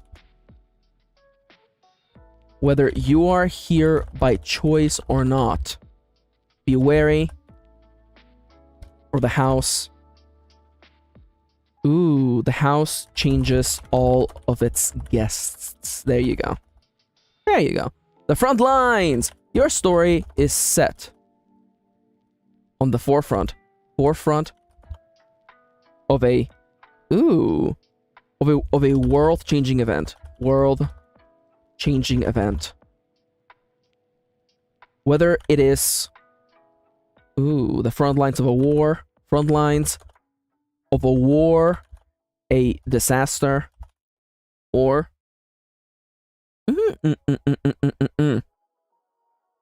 or something supernatural. You are standing. No. The story is witness to the change of history. There you go. The story makes this story will make it's no. Your story is set on the forefront of a world-changing event, whether it is the front lines of a war, a disaster, or something supernatural. The world history is in the making, and the world will never be the same ever again. There we go. A school. The most terrifying things of all. A school. Children. Your story is set in a place of learning. Whether it is a small school in the countryside or an academy. Hell yeah. I actually kind of like that, Teddy. The world has been changed. Would you like to save it? Hell yeah. Nice phrasing there. Whether it's a small school on the countryside like Higurashi or an academy shrouded in mystery. Shrouded in mystery. This the least of your problems is getting to school on time. No. Tests? Pop quiz? No. With so many young people about, tests will be the least of your problems. With so many young people about. Young people about, grades will be the least of your problems. The narration is getting unhinged, and I love it. I'm here for it. A hotel or inn. Your story is set in a place where people are... where people never stay for too long. In this ever-changing atmosphere, your knowledge of the countless objects will not be the only thing to be tested. Oh, I like that way better! Ah, that's so good, Siska! God damn it! Screw you, Siska, that's really good. Your knowledge of the countless subjects will not be the only thing tested. Thank you, Siska. That one's really good. Thank you. Thank you. Your story is set in a place where people never stay for too long. Never stay for too long. Everyone is always going somewhere. Also, I had... How dare you? Testies. Your story is set in a place where people never stay for too long. This is a kind of in between place. A limbo of sorts. Where unlikely people meet. And where nobody leaves the same way they arrived. That's good enough for now. A van or moving vehicle. Your story is set in a place caught in motion. A fleeing vehicle, a moving train. Ooh, a floating city. You're somewhere. You are going somewhere. And you are not the only one. Ooh. Will the destination be worth the journey? I like that. Will the destination be worth the journey? A shopping center or mall. Your story is set in a place of commerce. Are we not the only one? How do you know? Your story is set in a place of commerce. Booklet done. Yo, hell yeah. Good job, Teddy. Your story is set in a place of commerce. Whether it is a modern day shopping mall or... Please save the world, Teddy. Oh my god. It is a modern day shopping mall. Or a craftsman market or a market or a market. This is a place where people gather. Place where people gather. Traits are sold. Traits are sold. Fortunes are exchanged.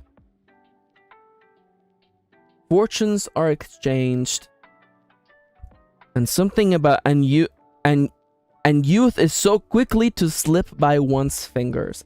Traits are sold, goods are sold, fortunes are exchanged. Youth is traded for profit. Traded for profit.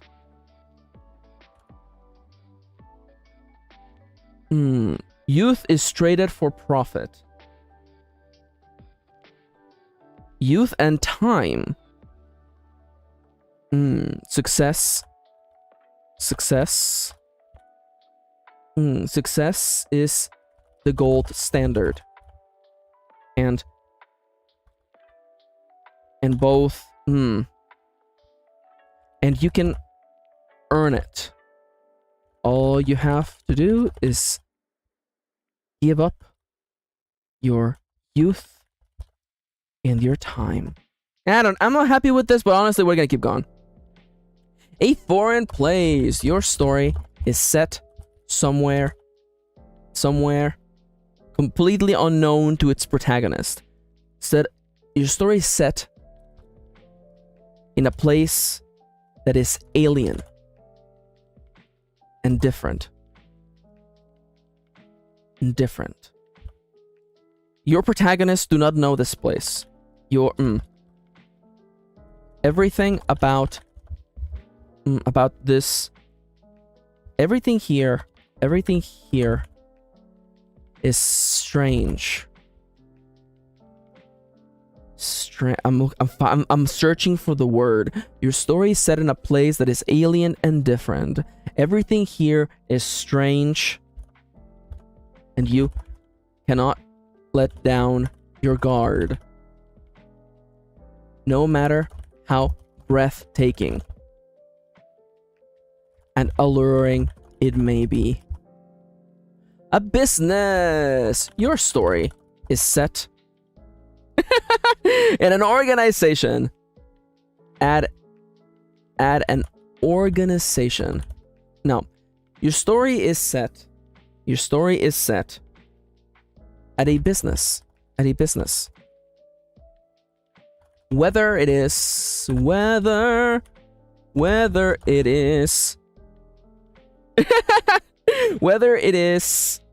the stock market, or a blacksmith, or an alchemist's shop. The goal of this place is to make gold and coin, even if it is not good at it.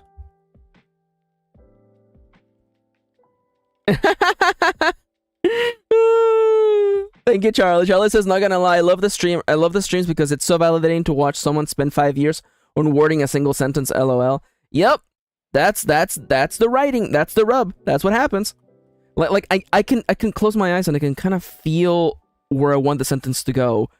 But it's this amorphous essence, and I feel like I'm shaping it like molding clay in my hands. And sometimes you have to just, turn the whole thing back into a ball and start from scratch. Even if it's not good at it. Sometimes it's not always about money. The throne room. Your story is set in the innermost private chambers of a seat, in a seat of power. Oh my god. Chiseko says, I spent 40 minutes yesterday on a Denisovan message yesterday. I feel this. Oh my god. Oh, I love that. That's cute. I'm trying to get into the mindset of we can edit this later. Oh yeah, for sure. Absolutely. Like you have to steer away from the idea that you have to get everything right on the first time. I know I'm going to rewrite this tomorrow. And I know I'm going to send it to Kitty, and she's going to rewrite parts of it. And we're going to end up somewhere that's better than the innermost private chambers. Okay, come on. It's not that bad. You know what? If you don't like it, you can cut it later. My sister is literally simping for the most stinking man. Boo. Boo. Boo. Okay, thank God. I'm back to hating on Fanny. Let's go. Let's actually go. Your story is set in the innermost... Wait a minute, did you mean Seku as your sister, or did you mean like Fanny? I need to know. Oh my god, Teddy. Oh, you meant Seku! Well, I guess I could bully Seku. I could bully Seku. No, I like Seku. I can't bully Seku. I changed my mind. That's fair. I forgot the lore, by the way. I love that we're all cousins and siblings here. Honestly, though, you know, when you're here, you're family. Your story is set in the innermost private, okay, in the private chambers of a seat of power. This is the room where it yep, here you go. This is the room where it happens. Where the big decisions are made. Where the big decisions are made.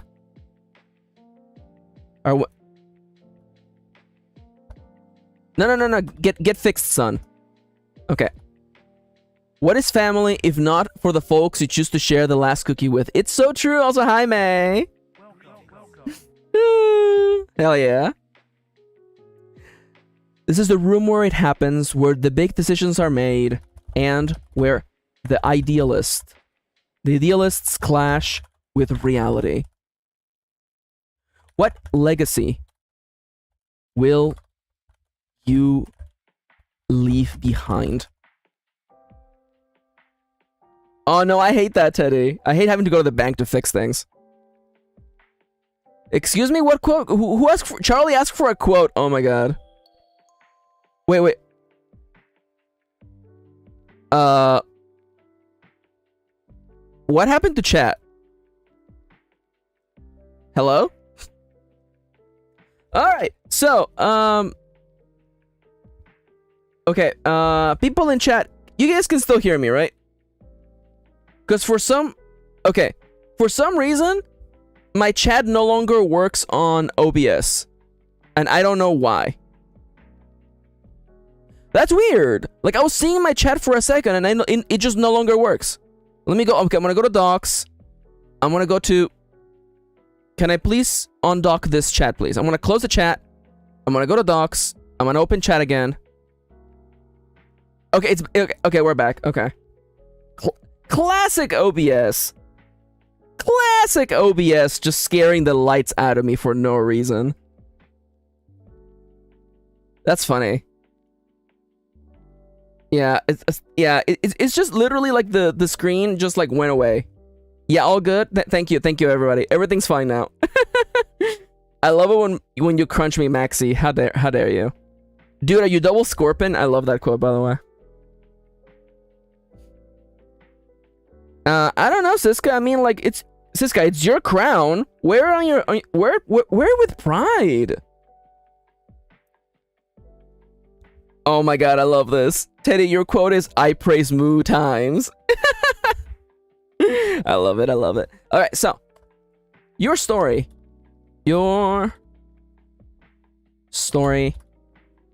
is set in a place filled with music, chatter, and merry. Nothing bad could ever happen here. Nothing bad could ever happen in a place like this, right? No, that's kind of boring. Your story is set in a place filled with music, chatter, and good food. Sometimes all you need is the right company. Though it is so easy to misunderstand the hearts of others. And so easy to break them. Ooh, and so easy to break them. I'll fix that later. The event of the year. Your story is set at the biggest and most important event of the year. Everything has been building up to this. Everything has been building up to this. To this. And you will only have one moment to make it happen. Will you earn your crown? Or will you crash? Or will your dreams come tumbling down? Now to your quote is, I believe women should be allowed to do a little murder. I mean, honestly, like, I'm kind of here for that, honestly. Honestly? Oh no, Max, don't get real, Max. Don't get real, Max. Don't get real, Max. I was gonna, you know, the following is a joke, of course. I'm being very facetious, but, you know, considering how often men murder a woman, I think that women should be allowed to, like, murder, like, you know, a man every once in a while. I'm just saying. If anything, just to spice things up. That's a joke. It's a joke. It's a joke. Please lower the guns and the pitchforks. Stop it. Stop it. It was a joke. It was in jest.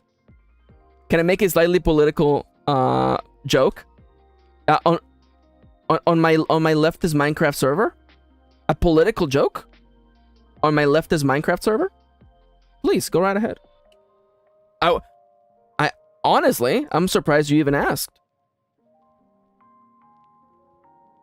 Okay, so I'm stretching, by the way, where I'm breaking, because you didn't already catch a hint of that. Oh, Lord.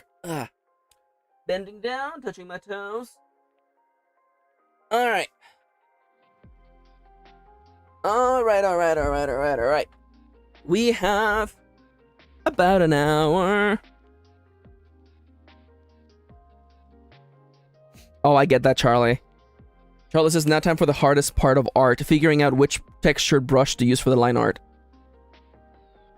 Not much of a joke, just the fact. I mean, you're not wrong.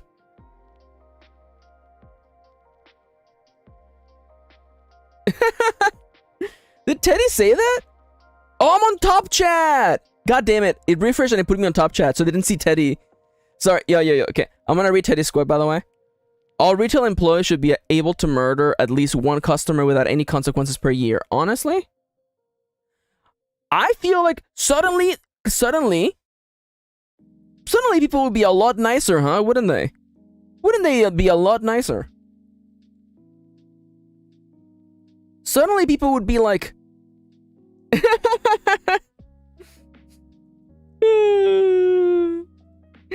Wouldn't it be funny?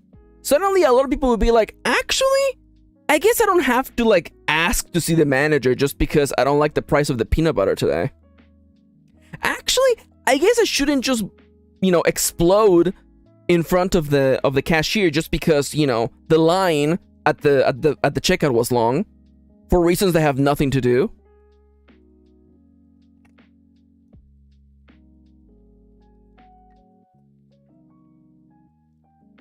Alright. How much time do I have left?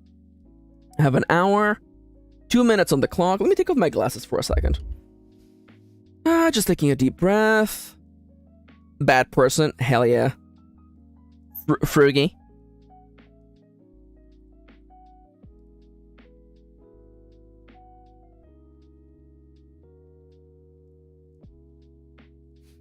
Assertive enough to murder? You know, everybody's got a little murder in them. That's a joke. Everyone's got a little murder in them.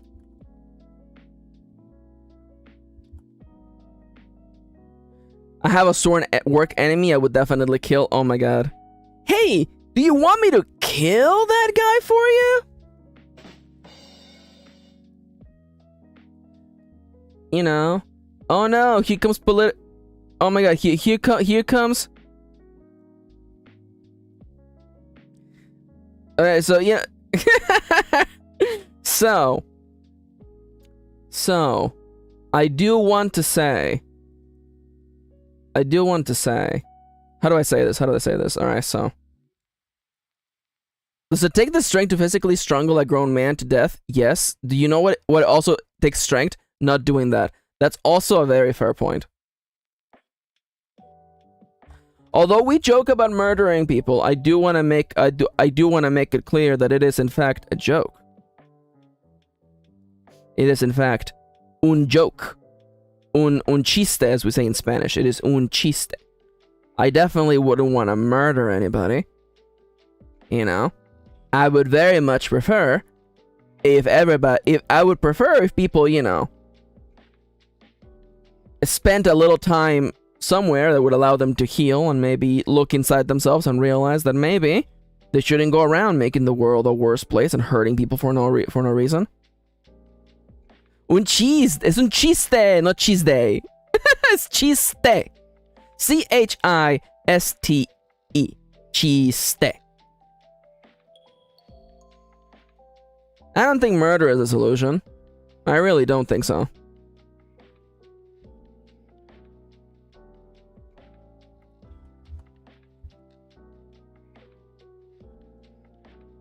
Oh my god, Alex. Alex, I implore you to please... Alex, please, I implore you to please extrapolate on that comment, please. Because it might... Now, I'm giving you the benefit of the doubt, by the way. But I want you to be aware that that comment could be read very, very, very badly. I would like you to please extrapolate. I vote Mondays to be cheese days from now on. I'll be down with that, honestly. I feel like... I mean, listen, I love cheese as the next is that I need to cut down on cheese. That's what I keep saying. Cheese is actually not that good for you. I'm sorry. I'm sorry, Europeans. I'm sorry, white people. Cheese is actually not that good for you. You know, I'm sorry. Gotta cut down on the amount of cheese you eat. You know, I'm not saying stop eating cheese. I'm saying just cut back on the amount of cheese you eat. Why do I... Yeah, you should eat more veggies instead. Yeah. Stop insulting the French. I said Europeans! I said the Europeans just love cheese in general. I do not hate the French. I do not hate the French. I want to make that very clear. Oh my god, Alex. Alright, time to get back to work. Cut down on the baguettes. Yeah, here you go. I like that I just make a statement about Europe in general, and France is catching strays for no reason. Listen. But carbs, my weakness. Honestly.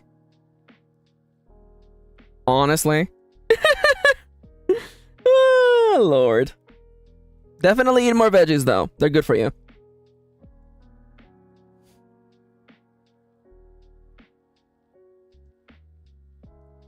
Siska! I have to keep telling myself for making anti-French jokes because Americans don't understand good-hearted inter-European racism. I don't know about that, Siska. I'm gonna have to hit you with 3 question marks back to back. I don't know if you can have good-hearted racism. I'm just gonna be honest with you. I don't know if you can have a good-hearted discrimination of a group of people based on their race. No, honestly, I'm just gonna have to hit you with the good old 3 question marks back to back. I just don't know if it's a bad vibe. We're having bad vibes on this stream right now. See, now, that's a different vibe. Teddy says, I have a friend who's French who makes the most I hate the French statements. And now that's perfectly fair. See, that's perfectly fair. Honestly, you know what? I threw myself under the bus because I didn't want people to be spreading the message that I hate the French, because I don't.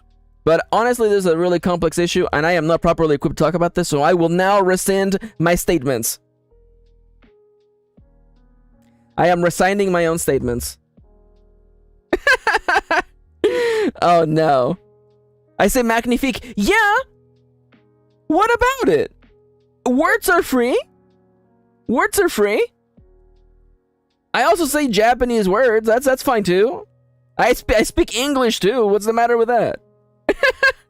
I say magnifique because it's fun. It's fun to say. I say excusez-moi. You know? Fantastique. Fantastique. Fantastique. No, it doesn't sound right. I like magnifique. It just feels good to say. It's just a good vibe. I haven't been working this entire cycle, and it's all you guys' fault. I'm restarting the cycle, and I go now. Let's go. The end of the world. Your story is set at... Is set at a pivotal time. The end of the world. Your story is set in a place teetering on the edge of total chaos, or one that's already past that point. The end of the world can mean many things, but only one is certain. Complete and total change. Complete and total change. Whatever the world was before, it doesn't matter. However things were before,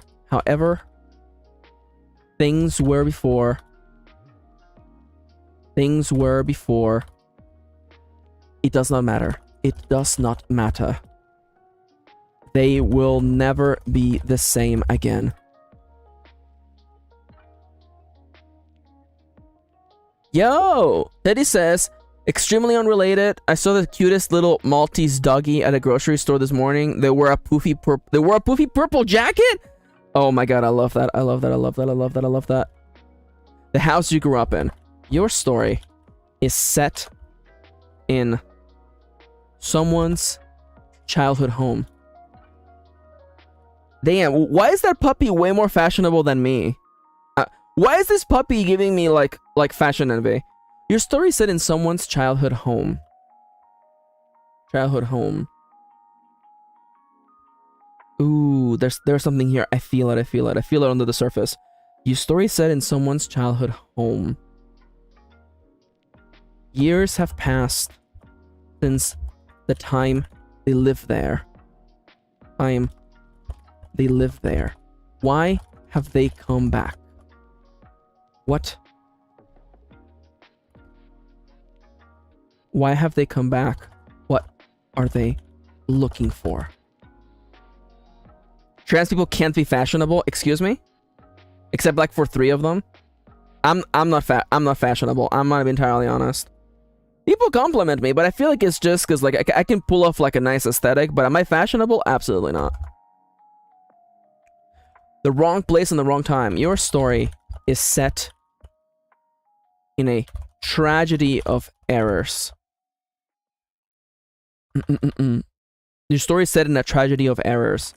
The worst possible place at the worst possible time. And the worst possible time. And the worst possible time. This moment is like a ticking time bomb. It's going to blow. It isn't a question of when. No. Your story is set in a tragedy of errors. The worst possible place and the worst possible time. It's not just one ticking time bomb. It's several strapped together. How are you going to get out of this in one piece? Trans truths. I love that. Alan Mork. Your story is set in a famous place. The kind... Soon melt. Huh? Is summer break yet? Oh my god. Listen, we can't claim Kendra for ourselves if they don't want to. Kendra is so trans. They just haven't realized that yet. Kendra is so trans. They were literally telling us the other day that yeah, I do also want to say, yeah, Kid is correct. The non-binary people are part of the trans umbrella. So guess what? Kendra's trans. Boom. Gavel slam sound.mp3. How are you going to get out of this in one piece? I mean, like, I don't know. To me, I guess if we are to follow, you know. I mean, I feel like someone's made an argument about why non-binary is part of the trans umbrella. To me, it makes sense, so I don't particularly argue against it. I love that. Teddy says, we got another one, lads. Gender neutral.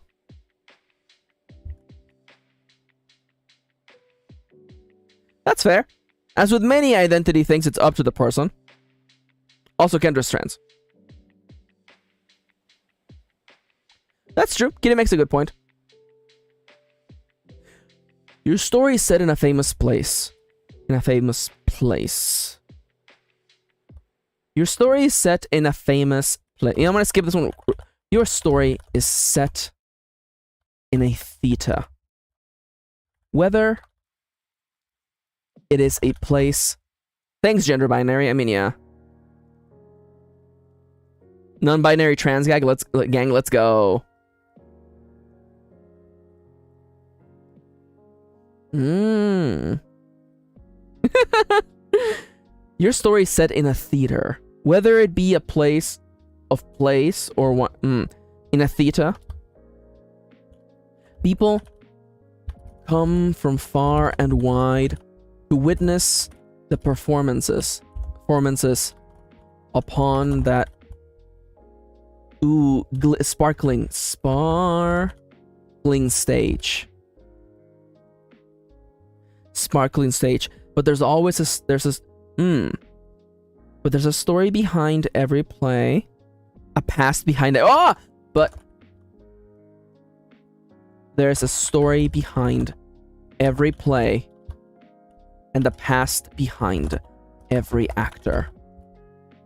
What's brought you to this place? What's brought you to this place?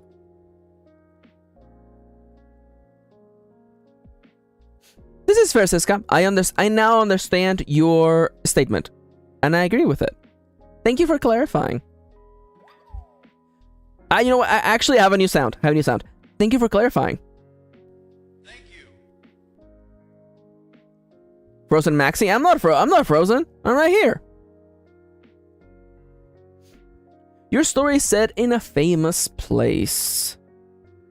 Set in a famous place. Whether it is as famous place for better or for worse. Oh, it's probably on your end, Dale, yeah, because I'm definitely not frozen right now. For better or for worse, this landmark might be one built by your ancestors. A monument to the past and a reminder. No, and a monument to the past. Built by your ancestors, a monument to the past. Or it might be something darker. Something that appeared one day without explanation. One day without explanation. Something more mysterious. Something that appeared one day without explanation. Guys, should I grow horns and a tail? I mean, like, honestly, at this point, I'm kind of down for whatever's.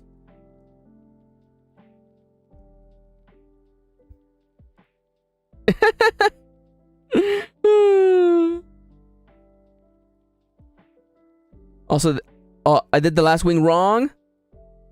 Oh my god, do I make this one the same or correct? I mean, make it the same, I think. What's Biggless Dickless? I swear to god. You don't have one already? Oh, that's actually really funny. Yo, if you could grow horns, would you grow horns? I don't know. I feel like it might be uncomfortable for being like sleeping on a bed. That's like the one thing nobody ever talks about, like characters with wings, right? How do they sleep? Do they sleep like birds? Like on their feet? No one ever thinks about that. No one ever thinks about like what wings are like or tails are like. If you have a tail, you can't sleep on your back ever again. I like sleeping on my back. I don't know. I don't think I don't know. It probably on their bellies. That seems like a bad thing. Sleeping in your belly is not good for you. All right. Create step 2. Create a character.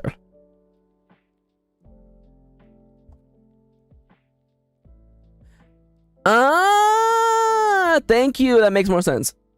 Yeah, I don't spend much time on the internet, I'm afraid. So, thank you for explaining the memes to me. I really appreciate that. Build a main character. Main character. Roll for pronouns.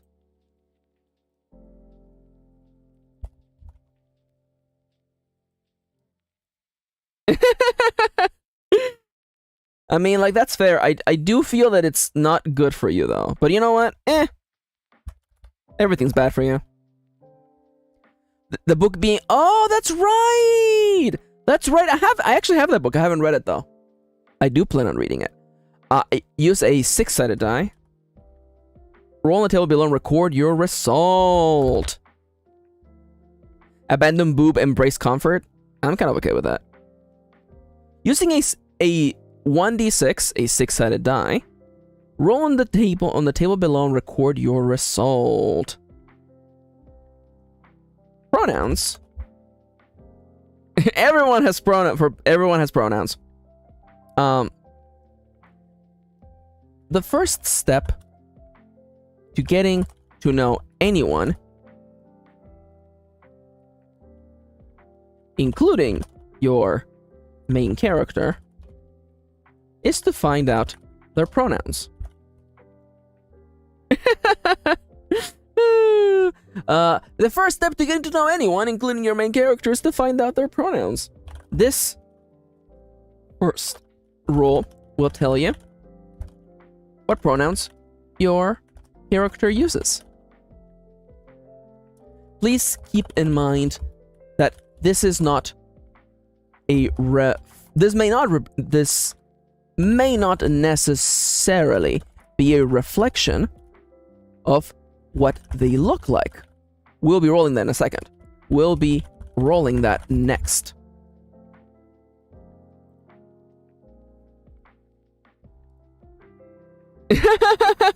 Oh my god, if only. I know.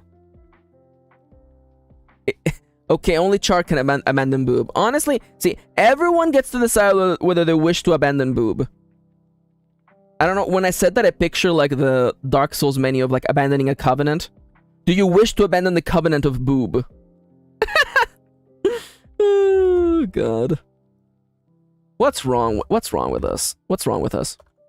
Your main character goes by they them pronouns. I'm gonna like literally copy this text. This is like literally like the same goddamn thing. Your main character goes by she, her pronouns. Your main character goes by he, him pronouns. Your main character goes by she, they pronouns. Your character goes by they, he, they. I don't know why the number 7 is in there, but whatever's fine. Your characters goes by any pronouns. Any pronouns. God damn it. Teddy saw it. I love the she/the 7. I think the better question is, what isn't wrong with us? Very fair point. What isn't wrong with us? And now let's talk about presentation. Roll for presentation. Using a 1d4, a 4-sided die. Roll on the table below and record your result. Masculine, feminine, androgynous, and gender. I guess it would be other. Okay, so. So. Instead of worrying about... Oh my god, I love that. Oh my god, I actually... Okay, that's it. Teddy's mining for quotes, and honestly, you're winning. So this is I pray to the Animal Crossing and kneel to the trans flag. Honestly, congratulations. You have gone and done it, Teddy. Teddy, you have gone and done it.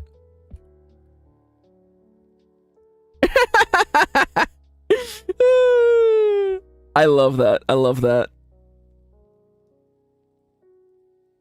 That's really good. I love that. I pray to the Animal Crossing and kneel to the trans flag. Let's go. Hey, you know, sometimes it works. You miss 100% of the shots you don't take. Using a 1d4, roll on table below and record your result. Instead of worrying about... Here's an idea. Here's an idea. Instead... a character's... You make it your... No.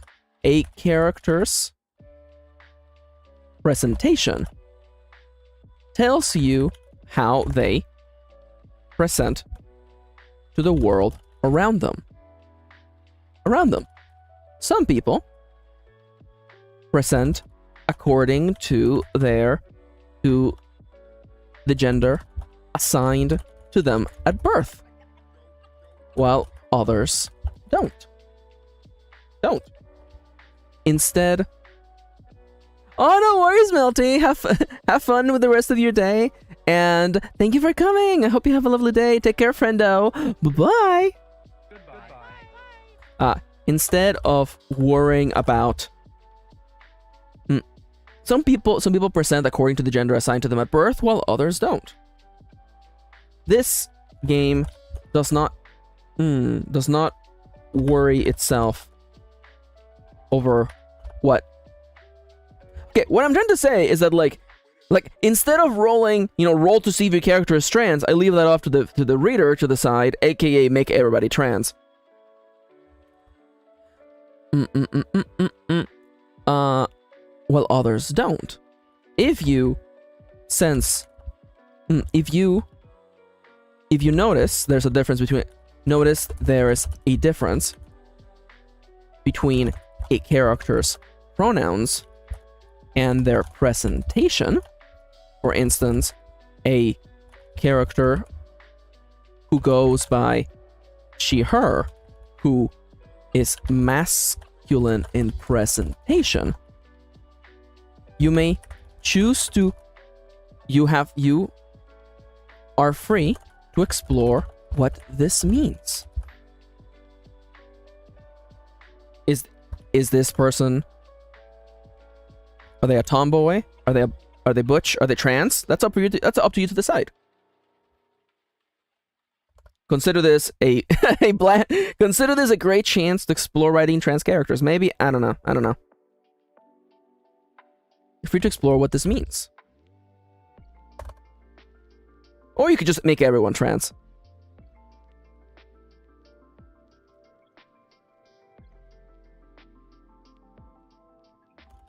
That's what I would do.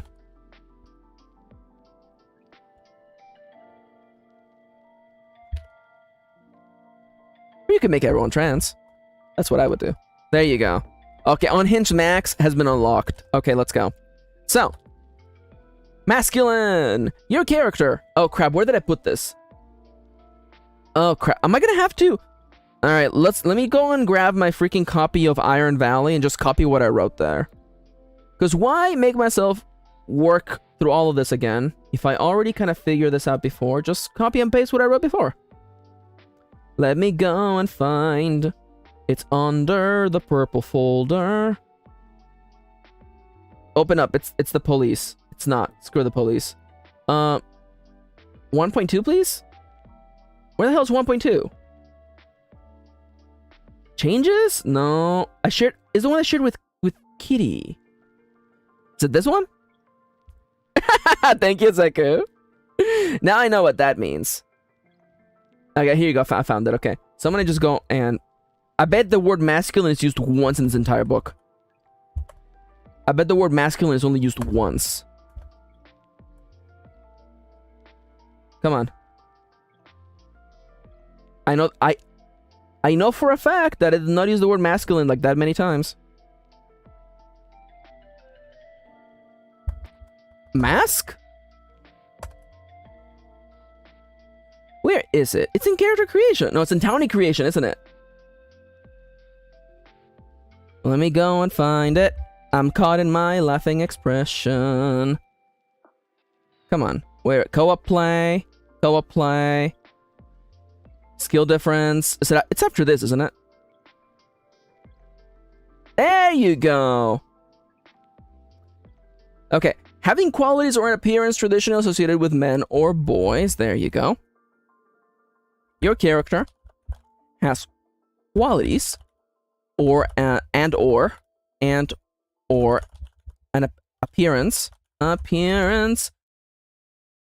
traditionally associated with men or boys.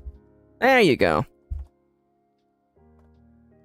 If Max from the past already did a good job explaining this, why even bother like rewriting it? Okay, so feminine, your character has qualities and or appearance traditionally associated with men, boys, possibly even bros and chats. That is actually pretty funny. That's actually pretty funny. I don't know if I'm gonna put it in there because I would have to come up with a parallel for chaps even. How dare you?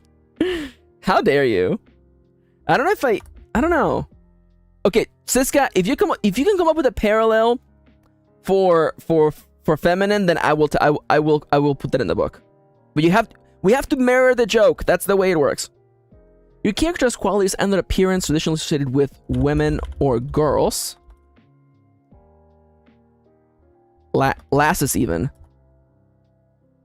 Your character has qualities and an appearance that is somewhere between what is considered traditionally. That is. Sorry, no cards. That's fair.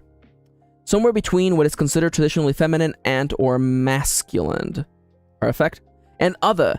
Having your character has qualities and or appearance unlike that of what is traditionally considered blah blah blah blah blah blah blah blah blah blah blah blah blah blah. Okay, just copy and paste, man. An appearance unlike what is traditionally considered as feminine, masculine, or androgynous.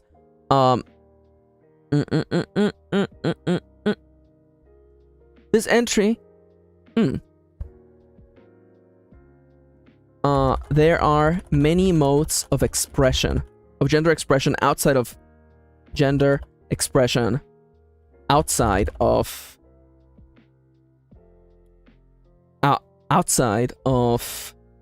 as per the graph right here next to me, outside of mask, fem, neither, both, and this entry. And this option is here to capture not only the ways in which humans express their gender outside the binary, but also for other fantastical races or peoples who don't have gender. Who don't see gender the way we do. Oh, no worries, Siska. Thank you for coming today. Have a lovely night, cousin. I love you.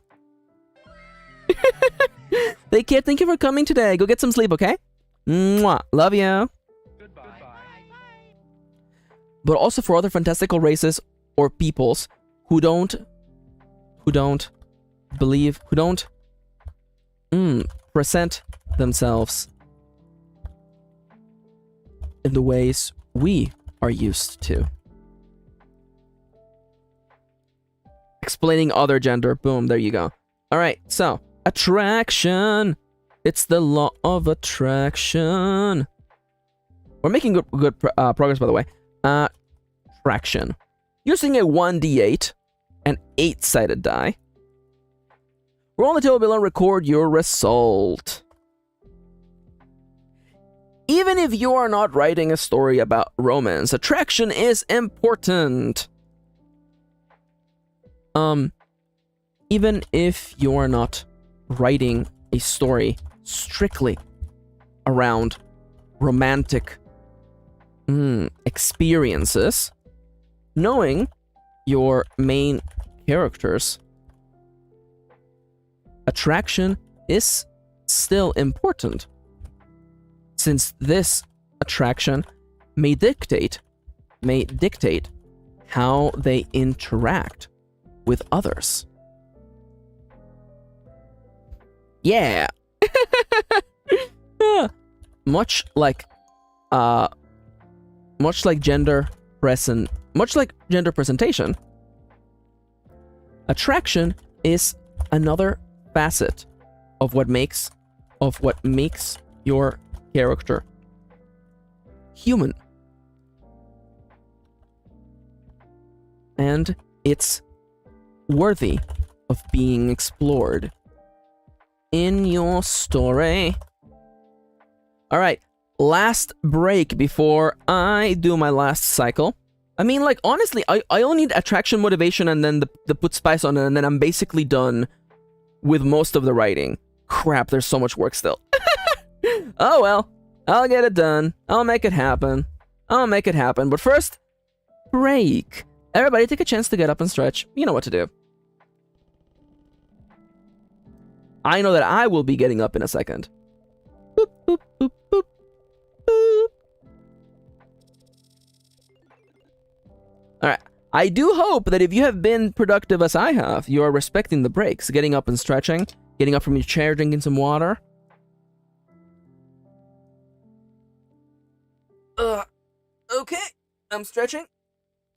I'm hearing my back all pop and crackle, snap, and pop, which I assume it's probably a good sign. And I'm bending down, touching my toes. Man, every time, I want to be 100%. I'm gonna be 100% honest with you, okay? Every time, I'm like, oh, I don't want to get up. But every time I do, I'm grateful that I did get up.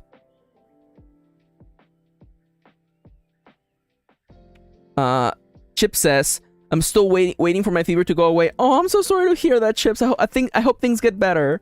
Honestly, we never sent Chips our energy. So, everyone in chat, could you please send Pock Crazy emojis?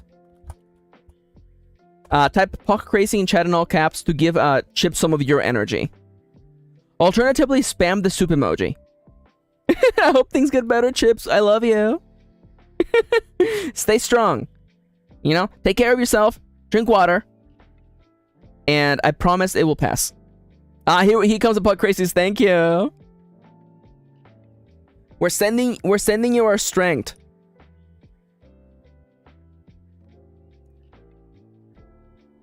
Thank you. All right. I won't be respecting the next cycle because we only have like half an hour left on the stream. Oh my god, I love that. Psycho says you can have mine. I've been so hyper. Yes, Puck Crazy. Let's go. Much like gender presentation, attraction is another facet of what makes your character human, and it's worth exploring that in your story. And it's worth exploring that in your story. All right. So let me go copy all of the attractions. And I am going to sleep. Oh, no worries, Steady. Thank you for coming in today. I hope your assignment goes well. Get lots of rest. Bye-bye. Goodbye. All right. So, attracted to masculinity. Masculine. Attracted to feminine. Androgynous. To multiple/all. Not attracted sexually. Not attracted romantically. And not attracted at all.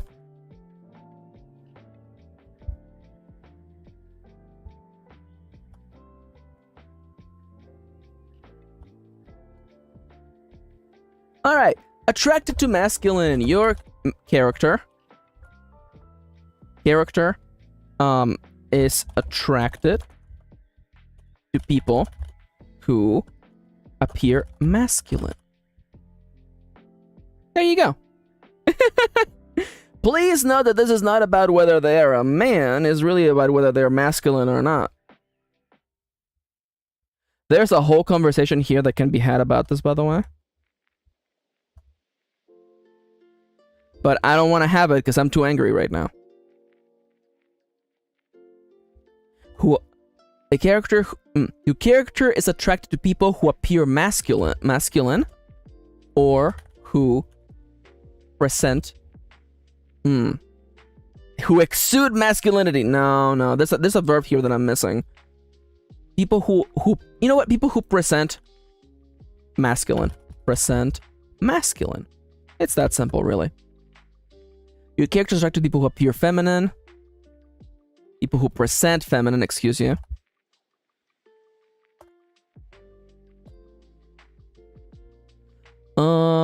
Feminine. Boop, boop, boop, boop, boop. Androgynous. Boop, boop, boop. Simplicity is beautiful. Oh, hi, Sand. Hello. It just makes things easier. Instead of having to worry about, like, you know, roll to see if your character is trans. Just decide if you're... I'll let the player just decide if their character is trans. That's not really my problem. Your character is attracted to people who present... of people of multiple presentations. Alright, last cycle. I'm not gonna start a timer, because it's gonna go off right as I'm in the stream, so let's focus and let's do our best for the remainder of this stream, about half an hour. Let's go. Your character is attracted to people of multiple presentations. That's it. Your character is not attracted to anyone romantically. Your character is not attracted to anyone sexually. Your character is not attracted to anybody romantically. Excuse me, there you go. That's the button I was looking for. How many pages is this already? It's not that many words, actually. Is not attracted to anyone romantically. And your character is not attracted to anyone at all. Your character is not attracted to anyone. Oh, hell yeah, Alex, good job. 1,100 words is nothing to scoff at. Good job. Your character is not attracted to anyone. Your character's attraction. Your character's attraction is a mystery. Your character's attraction to others is a mystery. And I kind of like that. Let's talk about motivations. Roll for motivation. Using a 1d10. A 10. Wait, copy the rest of that sentence, homie. There you go. That's way easier. A 10-sided die. Roll a table below and record your result. One of the most important. Every character has a motivation. Every character is driven and motivated to... Every character has something that's driving them, motivating them to do what they want to do. Motivation is key to a main character. Your character has a motivation that pushes them, propels them. Excuse me? Propels them towards their goals. It may not be a selfless goal. No. Your character has a motivation that pushes them, propels them, that pushes them towards their goals. Without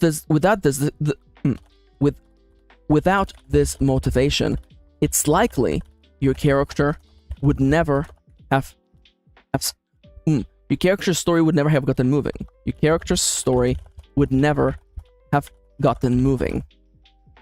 So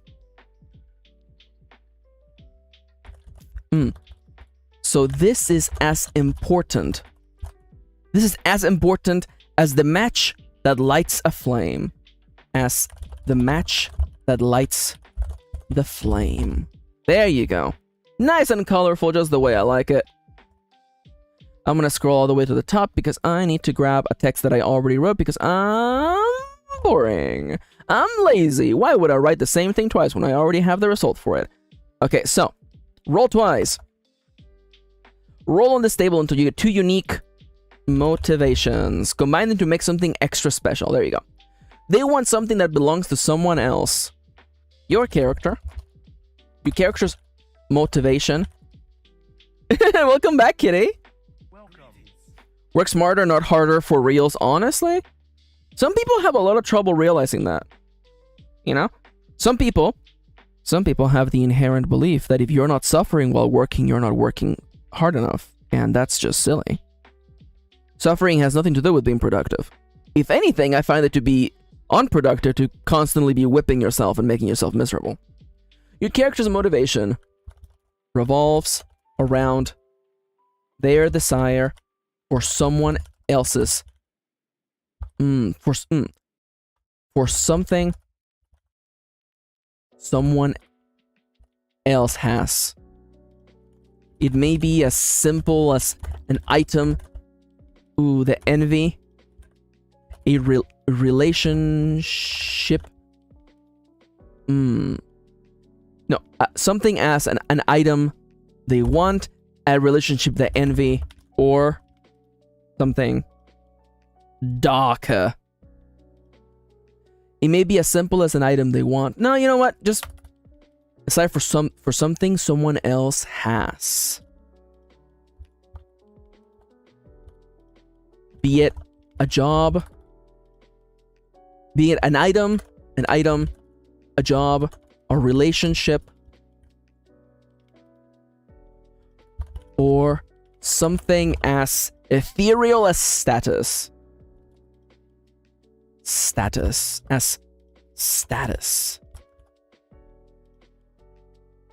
Okay. Your character's motivation revolves around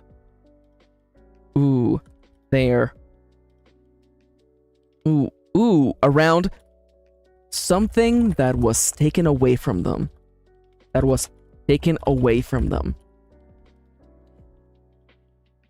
They more than anything in this world, they want this back. Even if it's something that is lost forever. Let's go. Your character wants more than anything else to have this, for things to be the way they were before. For things to be the way they were before. No. More than anything else, for this thing to be back in their possession. Even if it is lost. I'll fix this later. Moving right along. They want revenge. Your character's motivation revolves around revenge. Someone hurt them. Someone hurt them. Someone ruined their life. Someone.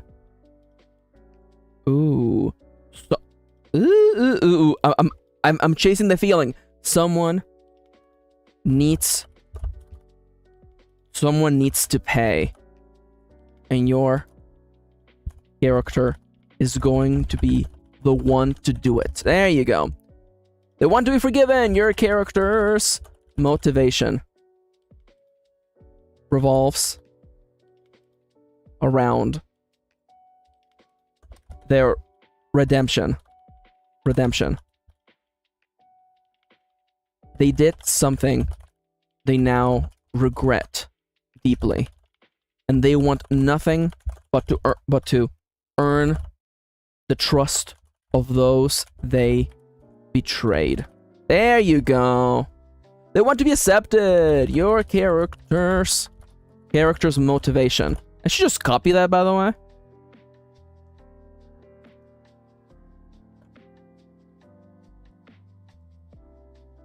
And all that jazz. There you go.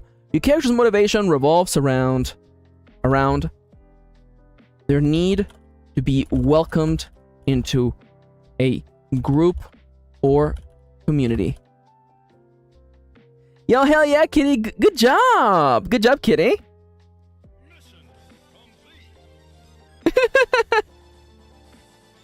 I'm proud of you, Kitty. Good job. You finished your first crochet project. Hell yeah. Good job, baby. I can't wait to see it. To be welcomed into a group or community.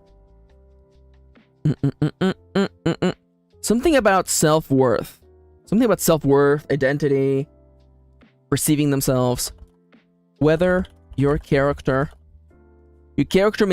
may not see themselves as worthy of company.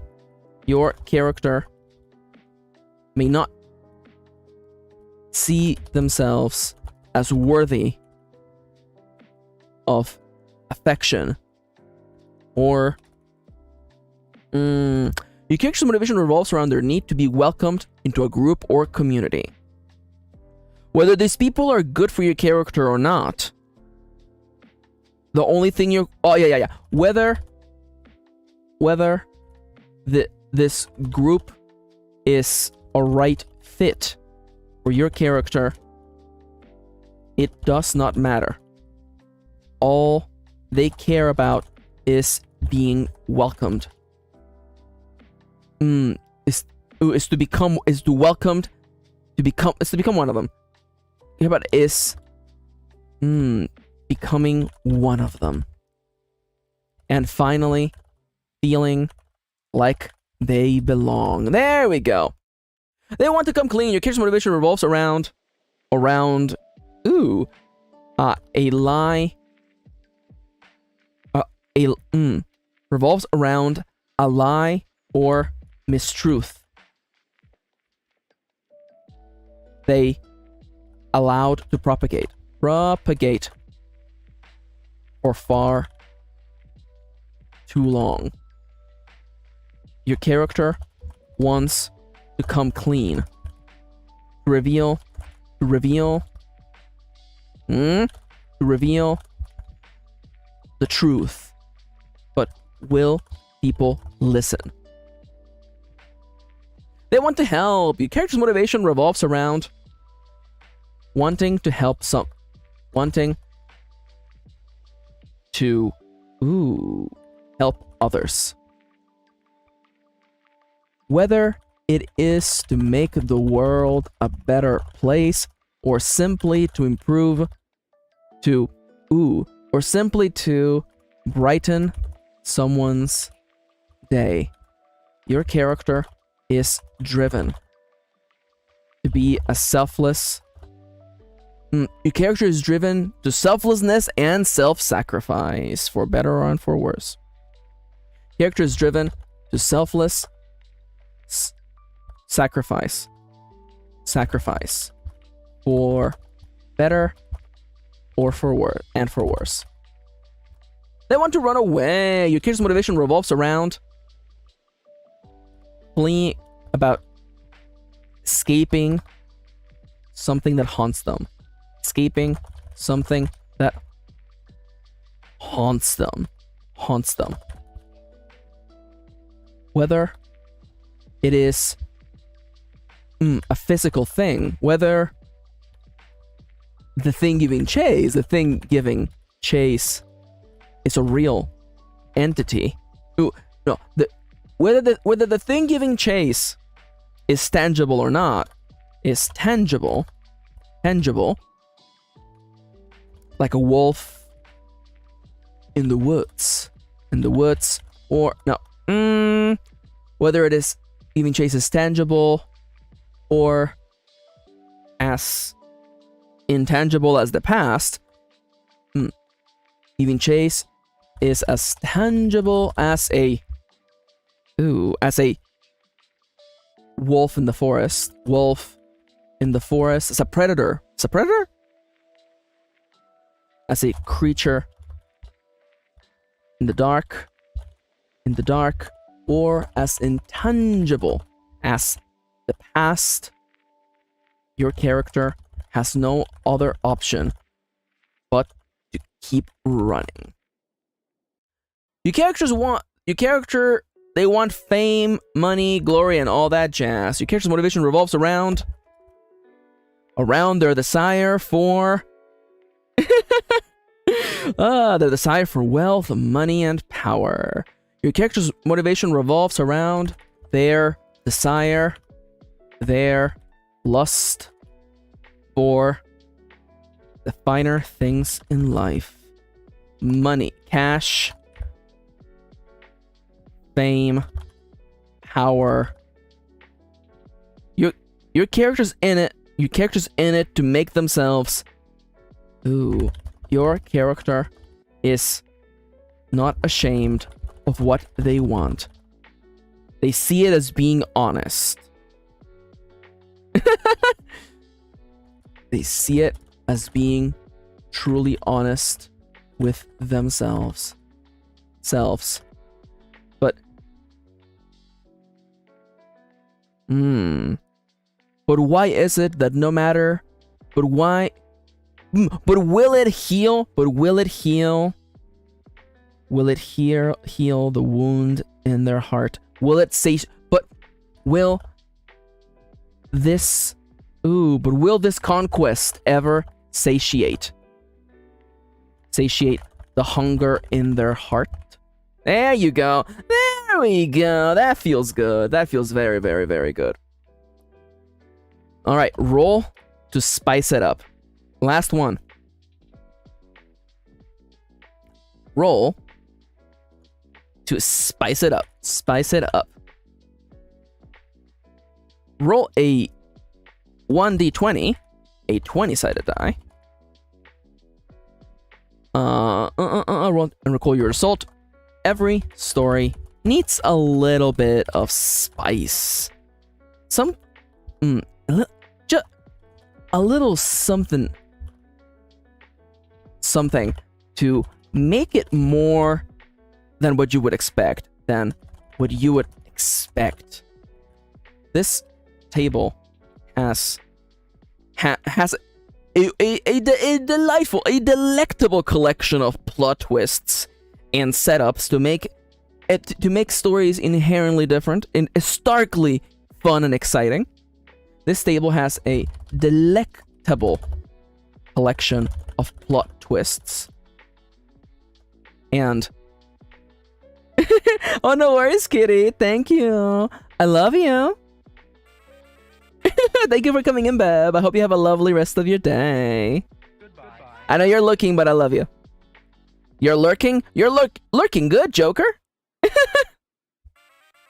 This table has a delectable collection of plot twists and setups to make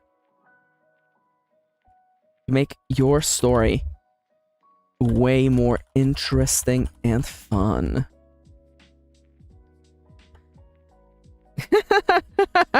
Let's go.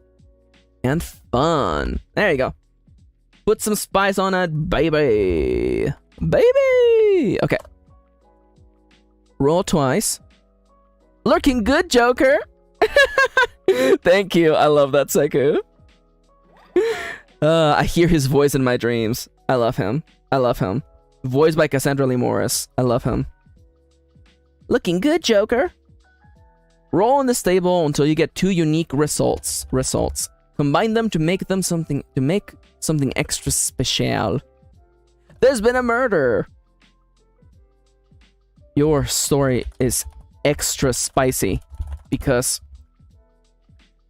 it involves a killing.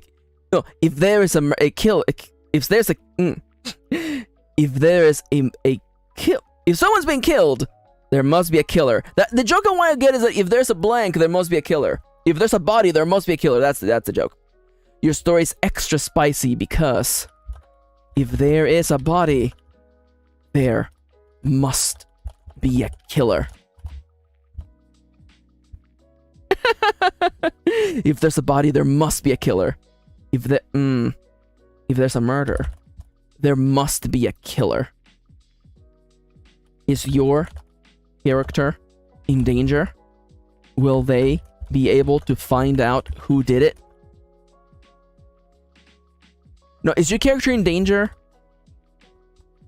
Or are they the one everyone else should be worried about? There we go. There we go. It's about the journey, not the destination. Your story is extra spicy because...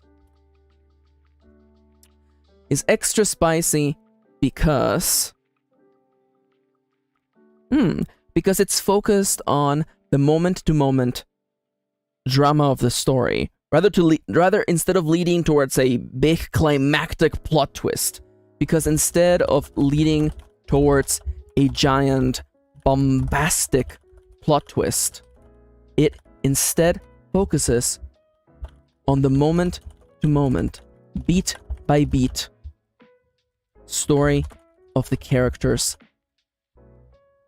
involved. Savor every moment? I don't know about that one. Fighting for a cause, but is it right?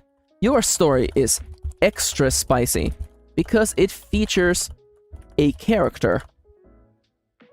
A character who's a member of a cause, which they are unsure of, which they question. Your story is extra spicy because it features the clash between a cause, its members, and its goals.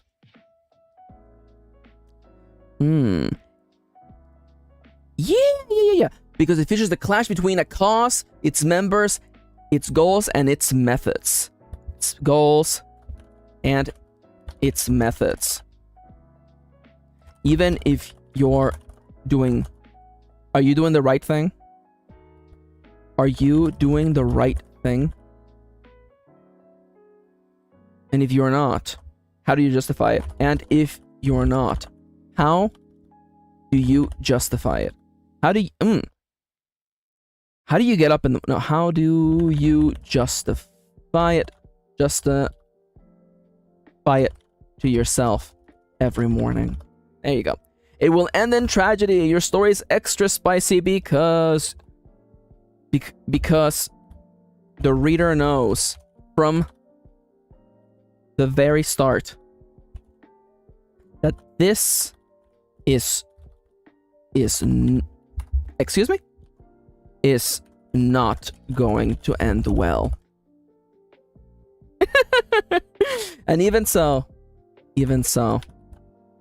knowing that tragedy is coming does not make it hurt any less. The villain is the love interest. Your story is extra spicy because the antagonist of your story. The antagonist. No, because your character is intertwined with the antagonist, the villain, in a way most unexpected. Because your character is intertwined. No, because your character... Let me rephrase that. Because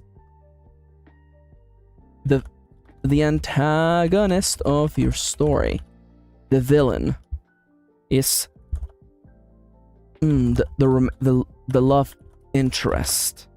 How can your character hope to succeed? No, how does your character deal... You know what? I'll fix you later. I'm not super sure about this one, but I'll fix it later. I'll fix the wording later. Things that go bump in the night. Your story is extra spicy because it features things. Because it features... terrifying... because it features things. Entities. That lurk in the darkness. That lurk in the darkness. Lurk in the darkness. Where they ought to stay. And yet they don't. What does it mean for these things? Ooh. What do these things... What do these entities want? And what do these entities want? And is there a way to stop them? Betrayal upon betrayal. Your story is extra spicy because it features a complex web of betrayal. Who can your character trust when everyone is out to save themselves? When everyone is out. Oh, no worries. Charlie says I finished all my freelance work for today. Thank you as always for the good company, buddy doubling Maxi. No worries, Charlie. Thank you for coming today. Oh crap, it's 1:55. I gotta get out of here. Okay, so it's time for me to go. It's 1:55 on the stream. I want to let you know that first and foremost, thank you for joining me today. Thank you for working alongside with me. Time does fly when you're having fun. I want to say, I love you all. Thank you for joining me today. I've had so much fun. I'm making progress. I'm going to have to spend some more time writing, but you know what? That's life. That's for Max tomorrow to worry about. I'm gonna wrap up today's stream, and I'm thinking, I'm gonna go work out a little bit, watch some video essays while I'm spinning on my stationary bike, and enjoy the rest of the day, I think. That's the way that I want to do things. Thank you so much for joining me. The music you heard today is from the incredible Lo-Fi Leah. Ronnie was here earlier today. I love Ronnie. 280 times, let's go. Lo-Fi Leah is the music. The app that I use is Vtuber, and my website is MKirin.com. Please go and buy my books. Buy Iron Valley. You know what to do. And don't forget, please, to leave a like. And subscribing, you know what to do. Please leave a like. Actually, it really does mean a lot. And I would appreciate if you could do that before we head out. Thank you for joining me today. And before I go, I want to leave you with just one tiny little thought, one last little message. Hey, friendo.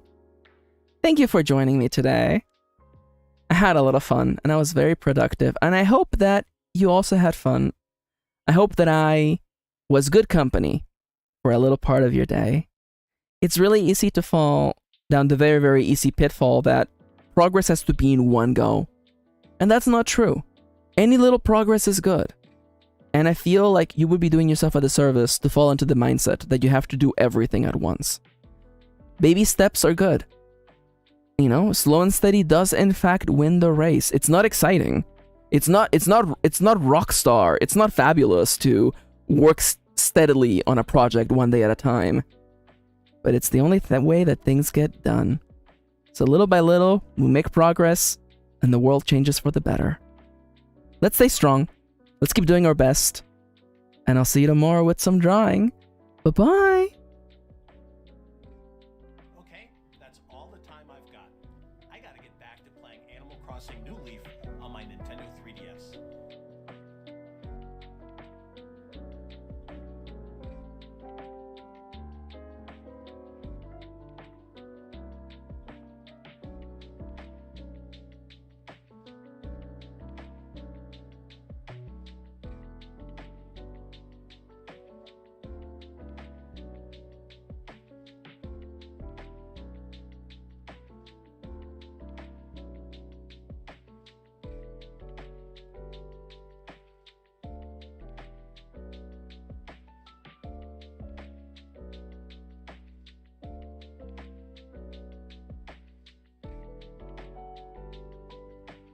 I wasn't gonna do an outro, like I was gonna do like the whole after credits thing that we do here. But then I figured I would. So thank you for joining me today. I hope you have a lovely, lovely rest of your day. Thank you. And good night. Bye-bye. Okay, that's all the time I've got. I gotta get back to playing Animal Crossing New Leaf on my Nintendo 3DS. Mission complete.